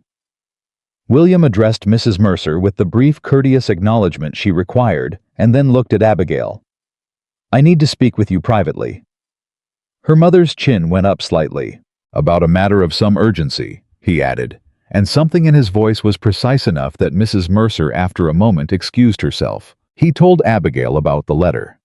He told her all of it, the debt, the claimant, the timeline, the likely outcome if it was pursued to judgment. He watched her face as he spoke, and what he saw was not what he expected. Not fear. Not the sudden collapse of composure he had half anticipated. He saw her absorb it, process it, and arrive at something that looked like the focused expression she brought to a ratio problem. Whitmore, she said when he finished. It was not a question. Yes. The debt, is it legitimate? My solicitor believes it may be partially so. There was a transaction, it appears. The question is whether the amount Whitmore is claiming accurately reflects it, or whether it has been augmented. Manufactured. That word has not yet been used officially. She looked at him with eyes that were doing rapid calculation. If it's pursued, I know. My mother will require me to. I know that too. A silence. She looked down at her hands, then back up. Why are you telling me yourself you could have let the legal process proceed? You could have let me find out through other means. I could have. He held her gaze. I didn't want to. Something in her face moved. Just slightly. A small shift beneath the composure, the way a surface moves when pressure below it changes. I also, he said, intend to handle it. William. Whitmore wants a lever. He's found one that operates through legitimate channels, which means I cannot simply. He stopped. I cannot do what I'd prefer to do, but I can make the legal proceeding sufficiently uncomfortable and sufficiently expensive that pursuing it to judgment becomes a poor calculation for him. My solicitor is good at that kind of arithmetic. That will cost you. Yes. Why? Her voice was careful and direct and entirely genuine. He thought about the question. He thought about the answer he could give, the strategic one, the one about Whitmore overreaching about the principle of the matter, about precedent. All of those things were true. None of them were the reason. Because you walked across a room, he said, when no one else would. And whatever I thought about your reasons at the time, I know now that you did it because it was right. And I am not willing to watch the world punish you for that, while I have the means to make the punishment harder to deliver. She was quiet for a long moment. You're doing this for Edward, she said. Because losing my Thursdays would hurt him. I'm doing this for Edward, he agreed. And I'm doing it for you. The words were deliberate and unambiguous. Both things are true. The room was very quiet. Both things, she repeated. Yes. She looked at him with the full, direct quality of her attention. The look that didn't flinch and didn't editorialize, the look she gave to gear ratios and interval problems and the things that actually mattered to her.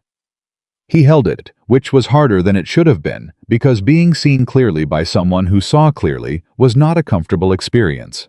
It was the most honest thing he had felt in years. Then I'll accept the help, she said.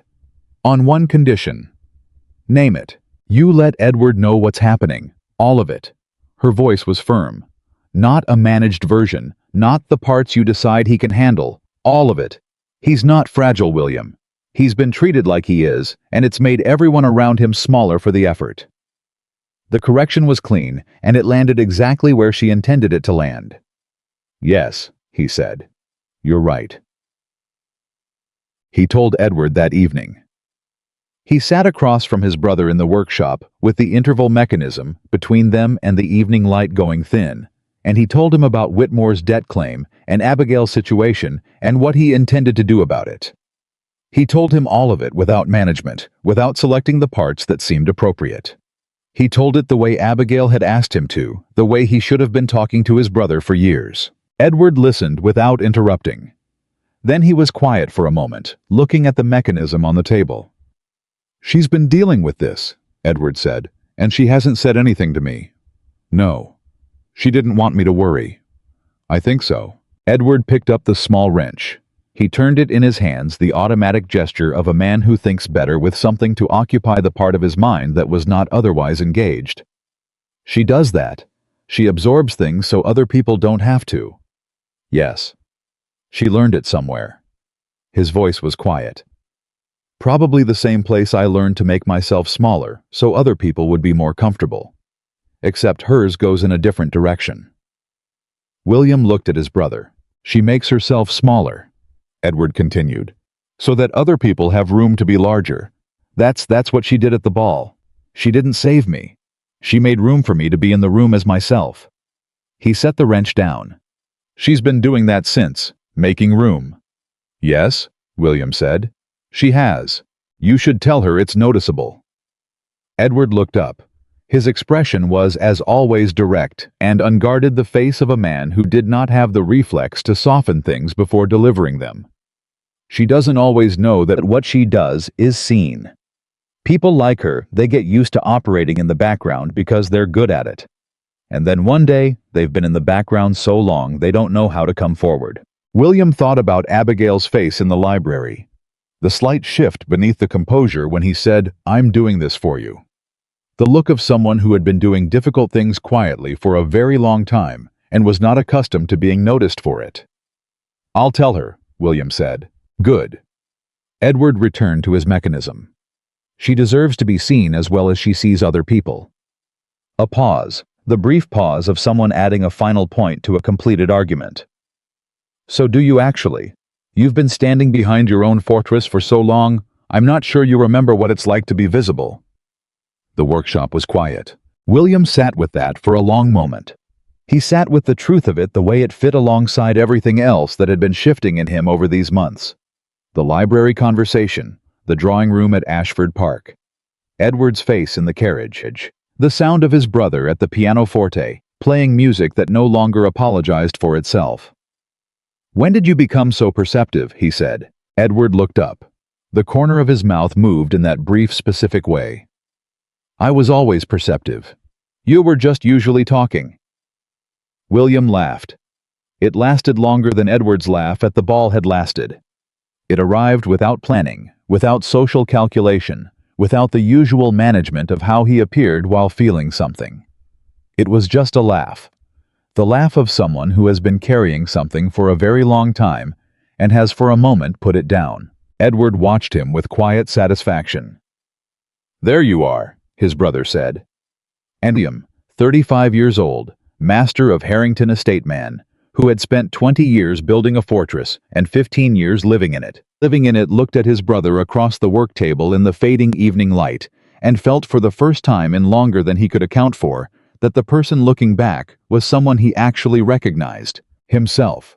Without the fortress, without the management, without the careful architecture of a man who had never quite let himself be seen. Just himself. It was, he discovered, not as frightening as he had always assumed it would be. Outside the estate was going quiet.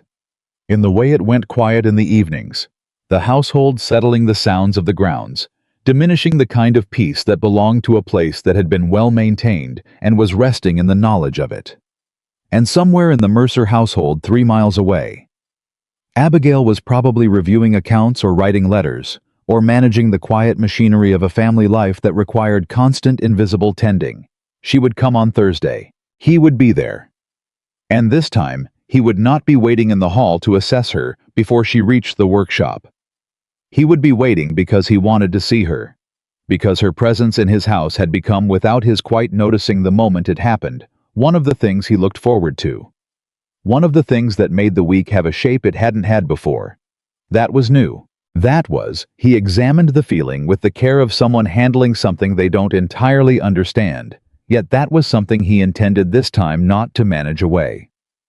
Thursday came with the particular quality of Thursdays that had become over the preceding months, something different from all other days of the week. William was in the library when Abigail arrived. He heard the front door, heard Mrs. Patton's greeting, heard the brief exchange in the hall. Abigail's voice, asking whether Edward was in the workshop. Mrs. Patton confirming that he was, and had been since 7 in the morning, and then heard the footsteps cross toward the back of the house. He waited 3 minutes. Then he went to the workshop himself. He had been doing this since Ashford Park. Coming to the workshop. Not to manage, he had worked very hard on that distinction, and it was still work.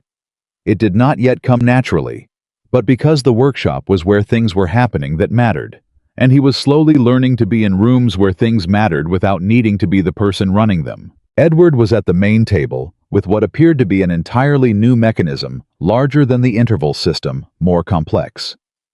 Abigail was seated on her usual stool, with a cup of tea going cold beside her, and a sheaf of correspondence in her hands reading with focused attention. Neither of them looked up when William entered, which meant they had both heard him and had assessed independently that his presence did not require acknowledgement. He found to his own mild surprise that this did not bother him. He sat in the corner chair and watched. "The Derbyshire visit," Edward said without preamble to the mechanism more than to either of them. "Forsyth confirmed the second week of May. He has space in his workshop for the full system." "That's 5 weeks," Abigail said. "Will the third component be ready?" "4 weeks if I don't sleep." "Sleep," she said. "The third component can be slightly imperfect. Forsyth will understand. I don't build things slightly imperfect. You build things to the tolerance required by their function. A demonstration mechanism doesn't require the same tolerance as a working one." She turned a page of her correspondence without looking up. "You know this. You're being stubborn." Edward was quiet for a moment. "The interval tolerances on the harmonic converter require—" "Edward." He stopped. "Sleep," she said again. He picked up his wrench. 4.5 weeks. Good. She set down the letter and picked up the next one, and the quality of her satisfaction was entirely visible to anyone paying attention, which William was. He watched his brother accept a correction and adjust without any of the friction that had characterized Edward's younger years, the years when any redirection felt like an assault on the only things he was certain of. The certainty was still there. The rigidity was not. Something in him had loosened over these months in the specific way of a mechanism that has been running under too much tension and has finally been adjusted to its proper tolerance. Abigail had done that. Not by changing Edward. By making it safe to be himself without the armor. William understood this in his body now, not just his mind. He understood it the way you understand something when you have watched it long enough that the evidence has become undeniable. The Whitmore situation resolved itself 10 days later, and it resolved in the particular way that things resolved when William applied sustained methodical pressure through channels that left no visible fingerprints. His solicitor had done the arithmetic. Whitmore's solicitor had not fully prepared for. The claimed debt was, it emerged upon examination, partially legitimate and substantially inflated. The original transaction had been real. The amount had been augmented by years of claimed interest, calculated at a rate that no court would uphold, and that Whitmore's solicitor had apparently assumed no one would examine closely enough to challenge. When William's solicitor examined it closely and communicated the results of that examination in the measured, precise language of a man who knows exactly what he has found and is happy to say so. In front of a judge, the climate of the negotiation changed.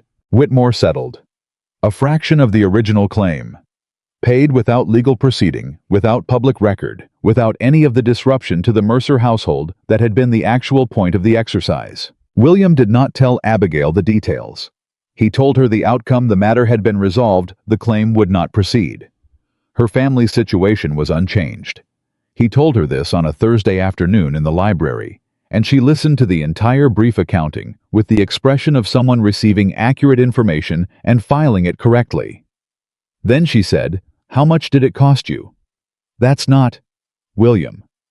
He looked at her. She looked back with complete patience. "It was not a trivial amount," he said. "I assumed." She folded her hands in her lap. "I want you to understand that I intend to repay it. Not immediately. The arithmetic of my current situation does not permit immediately. But I keep accurate records, and I have a long memory, and I intend to repay it." It was not a loan. It was an expenditure made on my behalf without my prior knowledge or consent, she said. "I am grateful.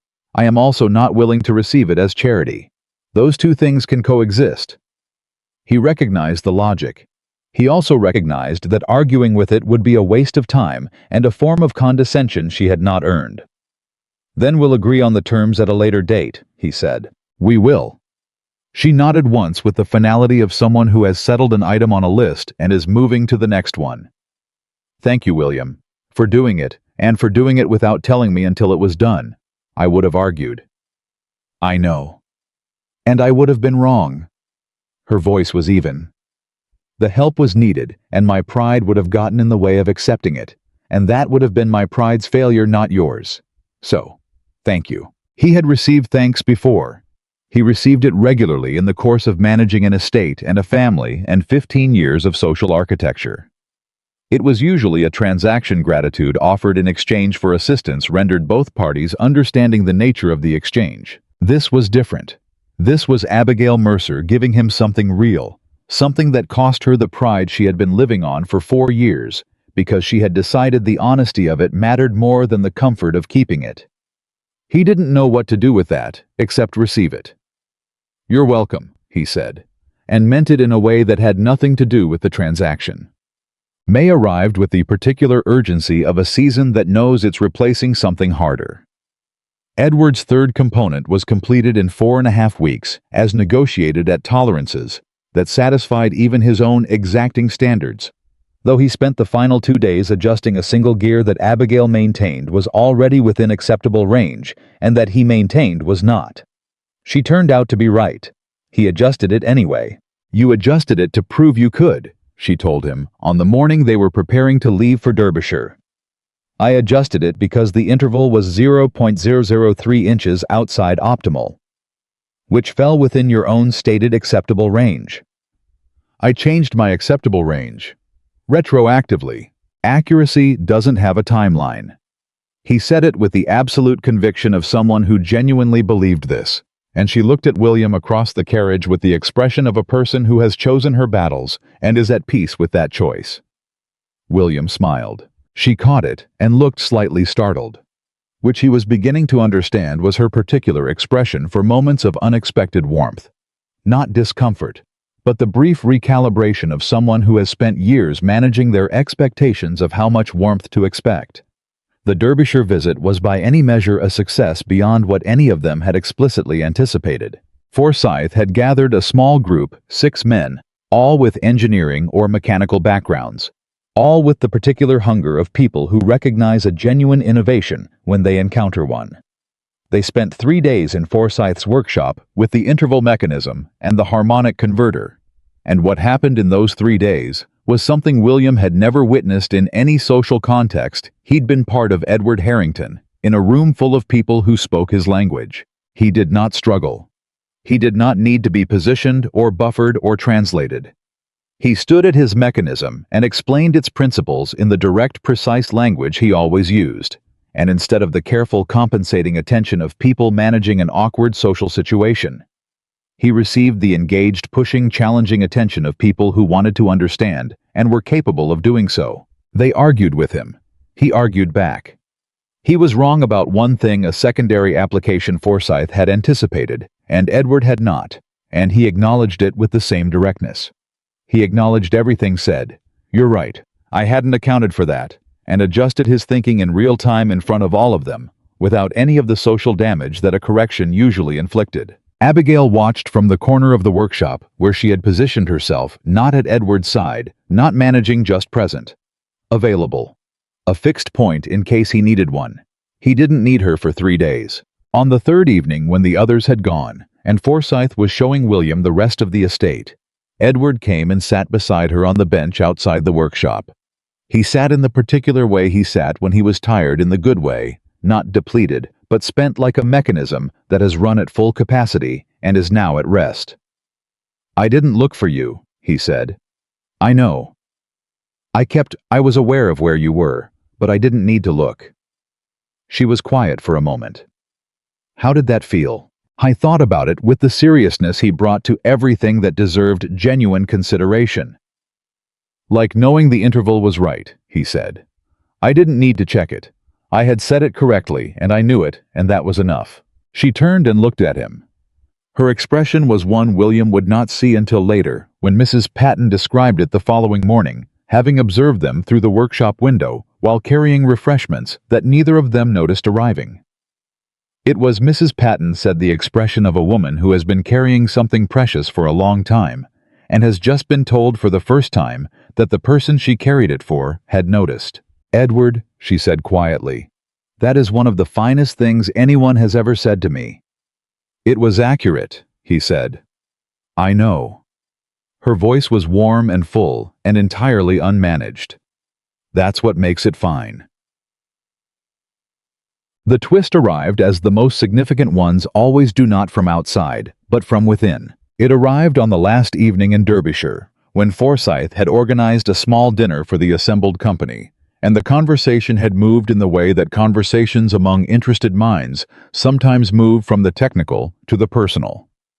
Someone had asked Edward about the origins of the interval theory, and Edward had with complete transparency credited Abigail told the full story: the correspondence, the ratio problem, the music box, the ballroom. Forsyth had looked at Abigail with new attention.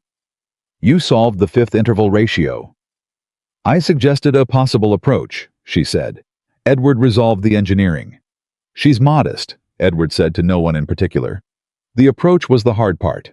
Forsyth looked between them and then at William with the direct gaze of a man who was used to reading the structure of things. "You're a fortunate family," he said to William, "to have someone of Miss Mercer's caliber so closely involved in this work."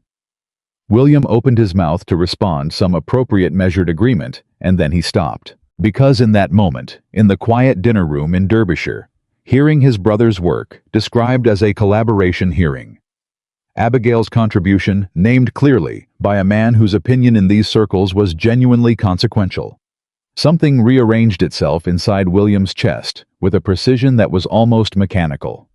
He was in love with her. He understood in that moment for some time.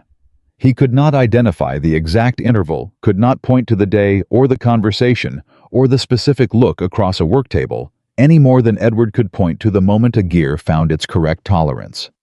It had happened incrementally in the accumulation of Thursdays and library conversations and morning correspondences, and the specific way she looked when she was solving something she found genuinely difficult, and the way she had absorbed his apology without using it against him, and the way she had told him both things can coexist and been entirely correct, and the way she said his name, William, not Mr. Harrington, with the particular quality of someone who had decided a person was worth the intimacy of their given name. I was in love with her, and he had not said a single word about it. Not to her, not to Edward, not to himself, because he had been so busy learning to stop managing things that he had apparently also stopped managing the thing that was happening to him, and now it had arrived fully formed in a dinner room in Derbyshire, and he had no prepared response. Forsyth was still watching him. "Yes," William said, "we are." He did not tell her that evening. He spent the carriage ride home sitting across from her and Edward listening to them discuss the third day's engineering conversations, and he sat with the knowledge. The way you sit with a mechanism before you open it. Understanding that what's inside is significant, that it requires the right tools and the right moment, and that rushing it would be a different kind of mistake than the ones he'd been correcting. He told Edward first. I went to the workshop the morning after their return, and he sat down across from his brother, and he said without preamble, because preamble was management, and he was done with management, "I believe I'm in love with Abigail." Edward set down his wrench.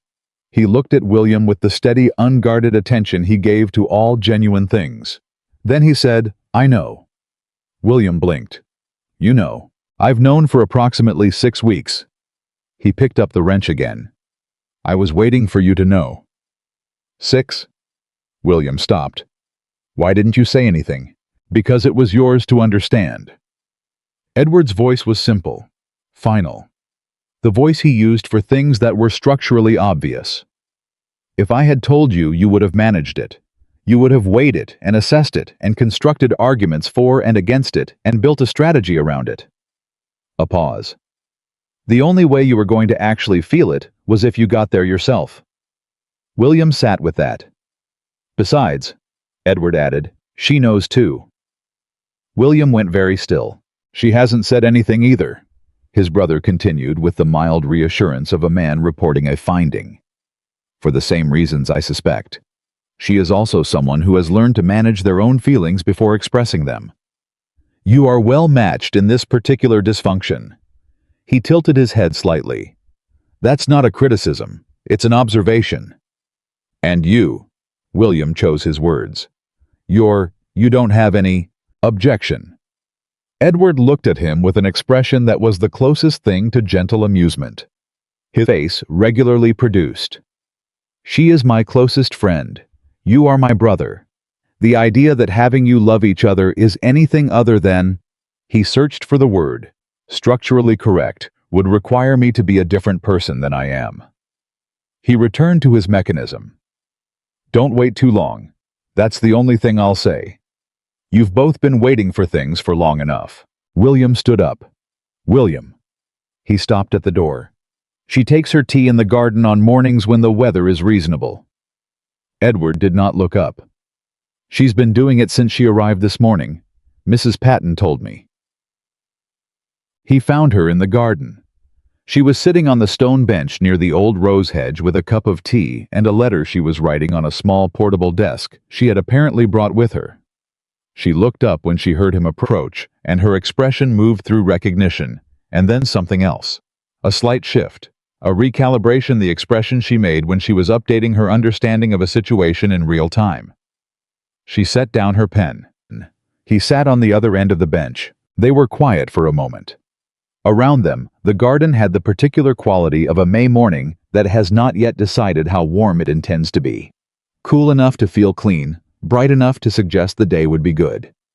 Edward told you, she said. That you know. That he told you. Her voice was even. He would tell you where to find me. He did. William looked at his hands. Then he looked at her. 6 weeks. About that. You've known for 6 weeks, and you said nothing. She met his eyes steadily. You weren't ready. And now... She was quiet for a moment that contained a great deal. He could see it moving through her, the particular quality of a person deciding whether to let something be said that has been held back for a long time. He recognized it because he had been making the same calculation himself. Now, she said, I think not saying it would be a kind of dishonesty. And I am not generally in favor of dishonesty. His chest did the thing it had been doing since Derbyshire. The slight, persistent rearrangement, the mechanism settling into a new tolerance. Neither am I. When it can be avoided, it can be avoided. She looked at him with the full weight of her attention, the look she reserved for things that actually mattered. I am... She stopped. She tried again. What I feel for you is not something I had planned. And I am not someone who generally arrives at feelings by accident. I arrive at them through evidence. And the evidence over these months has been substantial. What evidence? She almost smiled. Not quite. You carried his bag and let him sleep. Her voice was quiet. You told Whitmore that the things that matter need re-examining, and then you proved you meant it. You sat in the library with me for 2 hours and laughed, and it changed your face entirely, and I thought, there he is. The person who has been living behind the fortress. She paused. And you told me both things are true, that you were doing it for Edward and for me. And you didn't qualify it or walk it back. And you had no idea what that cost me to hear, because I had been managing my expectations of this for a very long time. His throat was tight. He did not manage that away. Abigail. Her name in his mouth had always had weight. Now it had direction. I have spent the better part of a year, learning largely through your example, what it means to love someone without making them smaller in the process. I have not been good at this. At any of it. At being seen, at being present, at letting the people I love occupy the space they deserve without shaping it around my own fear. He paused. I would like to try. If you're willing to let a man who is still learning practice on someone who already knows how. She looked at him for a long moment. That, she said quietly, is the most honest thing you've ever said to me. I'm aware. Are you frightened? Considerably. She nodded once with the gravity of someone who finds fear an acceptable and accurate response to a genuine thing. Good. I'd be concerned if you weren't. She extended her hand. He took it. Not the formal handshake of acquaintance, not the managed proximity of people observing social convention, but the deliberate open-palmed joining of two people who have decided after considerable difficulty and considerable evidence to trust each other with the thing they have been most careful to protect. Her hand was warm and her grip was certain, and the morning light fell across both of them without preference, which was William thought the right way for light to behave. Time. The months that followed had their own shape. Forsyth published a paper in the autumn citing Edward Harrington's interval mechanism as the most significant mechanical innovation in harmonic engineering in a decade with a footnote, acknowledging the theoretical foundation contributed by Miss A. Mercer, whose mathematical insight proved essential to the work's resolution. The paper circulated in London and then beyond London, and by winter the name Harrington had acquired a new valence in certain circles, not just wealth and family, but genuine contribution. Edward received 2 letters from engineers he had never met who wanted to discuss the work. He answered both of them at length. He began a correspondence with a woman in Edinburgh who had been working independently on related theoretical ground, and that correspondence became over time one of the most productive intellectual friendships of his life. He went to Derbyshire twice more. He attended 2 London gatherings, both of which required careful preparation, but neither of which required William to stand 10 feet away in a state of sustained alert. He still had difficult days. He still had moments in rooms that were too loud, or conversations that moved too fast, or situations where the processing required more than the available time allowed. But he had Abigail's music box in his coat pocket. She had given it to him, formally pressing it into his hand. One Thursday with the words, "It's more useful to you than to me, and the interval is correct." And he had the knowledge tested now, through months of evidence, that difficulty was not disaster, and that getting through something was not the same as being damaged by it. Whitmore receded.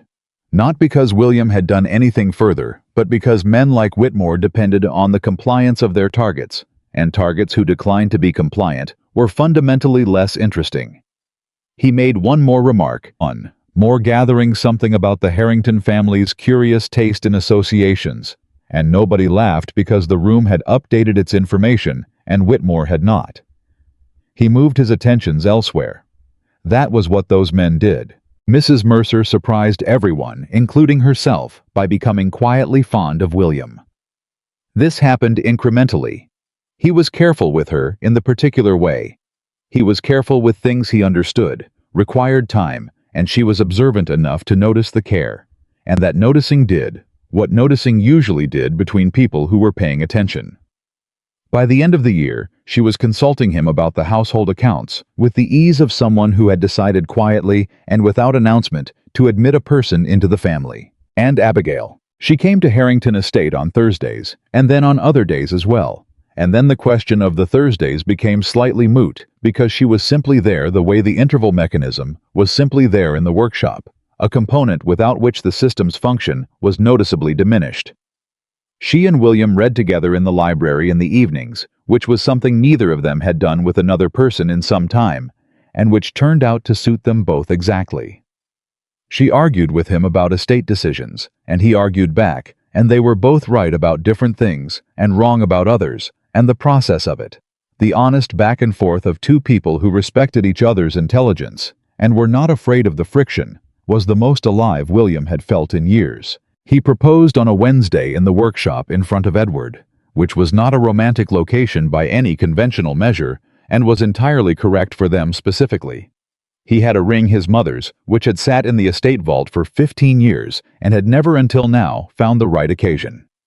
He offered it without speech because they had established by that point that what mattered between them was not elaborate construction, but honest simplicity. She looked at the ring, then at him, then at Edward, who had stopped pretending not to be watching approximately 30 seconds earlier.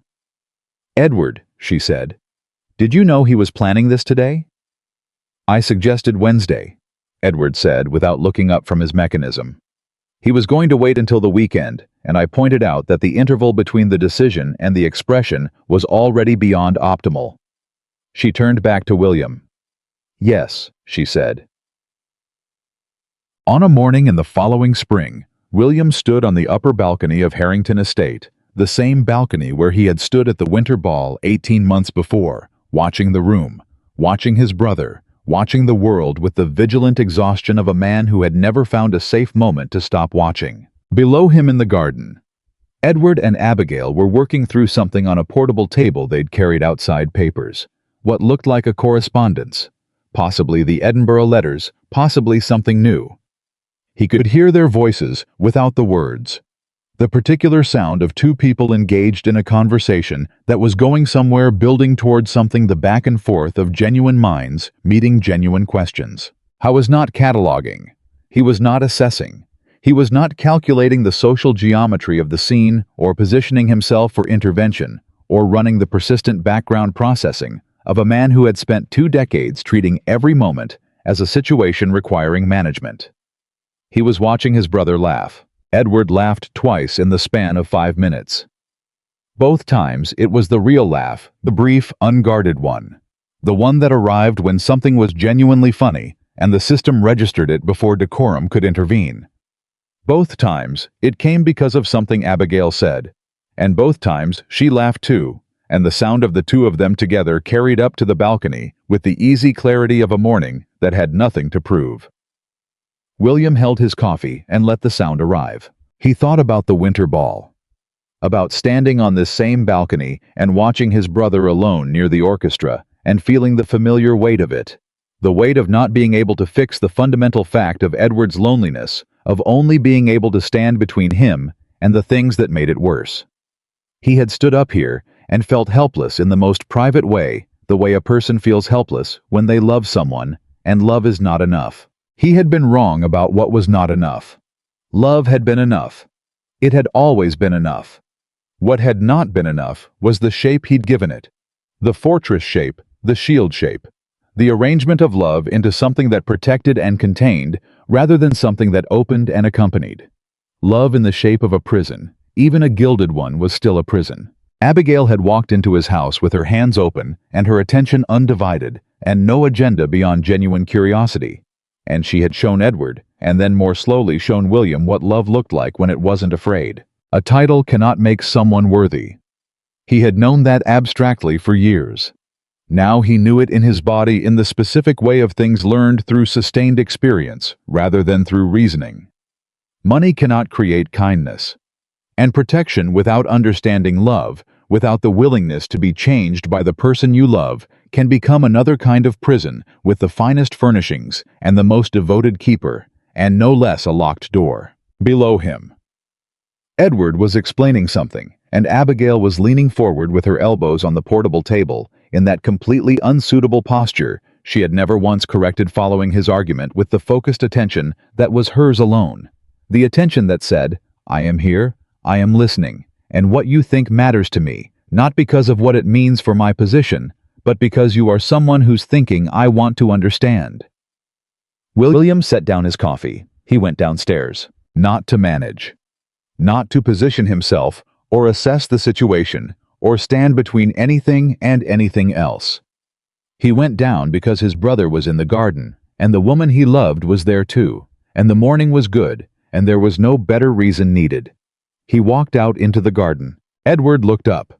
He had the small wrench in his hand. He carried it everywhere now, a habit so established, it had become invisible, and his expression when he saw William was open and unguarded, in the way it had been for months, ever since the night in the workshop, when William had sat across from him and talked honestly, and Edward had said, "There you are." The Edinburgh question, Edward said by way of invitation, gesturing at the papers on the table. Whether the interval principle applies to language as well as sound. Abigail thinks yes. I think it depends on the definition of interval. They're both right, William said, sitting down beside Abigail on the garden bench. The answer is yes, and it depends on the definition. Abigail turned to look at him. Her morning face composed but unguarded. The face she wore before the day's requirements had fully assembled themselves was the face he had come to love most specifically. Not because it was the prettiest or the most eloquent, but because it was the most true. Both things can coexist, she said. He looked at her. Always. Edward set the papers in order, with the methodical care he applied to all things, and said without looking up. The interval between the question and the answer was too long, but the answer was worth the wait. He was not talking about Edinburgh. I was talking in the way he talked about most things, directly, without performance, with the absolute precision of a man who said exactly what he meant, and meant exactly what he said about all of it. About the winter ball, and the white handkerchief, and the first Thursday, and the long months of adjustment and correction, and the slow, difficult, necessary work of three people learning to love each other without fear. The morning held them. The garden was quiet in the way. A place is quiet when it has been well cared for, and the people in it are, for once, not waiting for anything. William Harrington had spent 20 years building a fortress. It had taken one woman with her hands open and a music box in her pocket to show him that the strongest structure was not the one that kept the world out. It was the one that finally let the right people in. And on that May morning in the garden of Harrington Estate, with his brother at the table and Abigail at his side, and the sound of two people he loved, doing the thing they did best, thinking, arguing, building towards something real. William understood with the completeness of a man who has arrived after a long journey exactly where he was always meant to be, that the fortress was gone, and in its place at last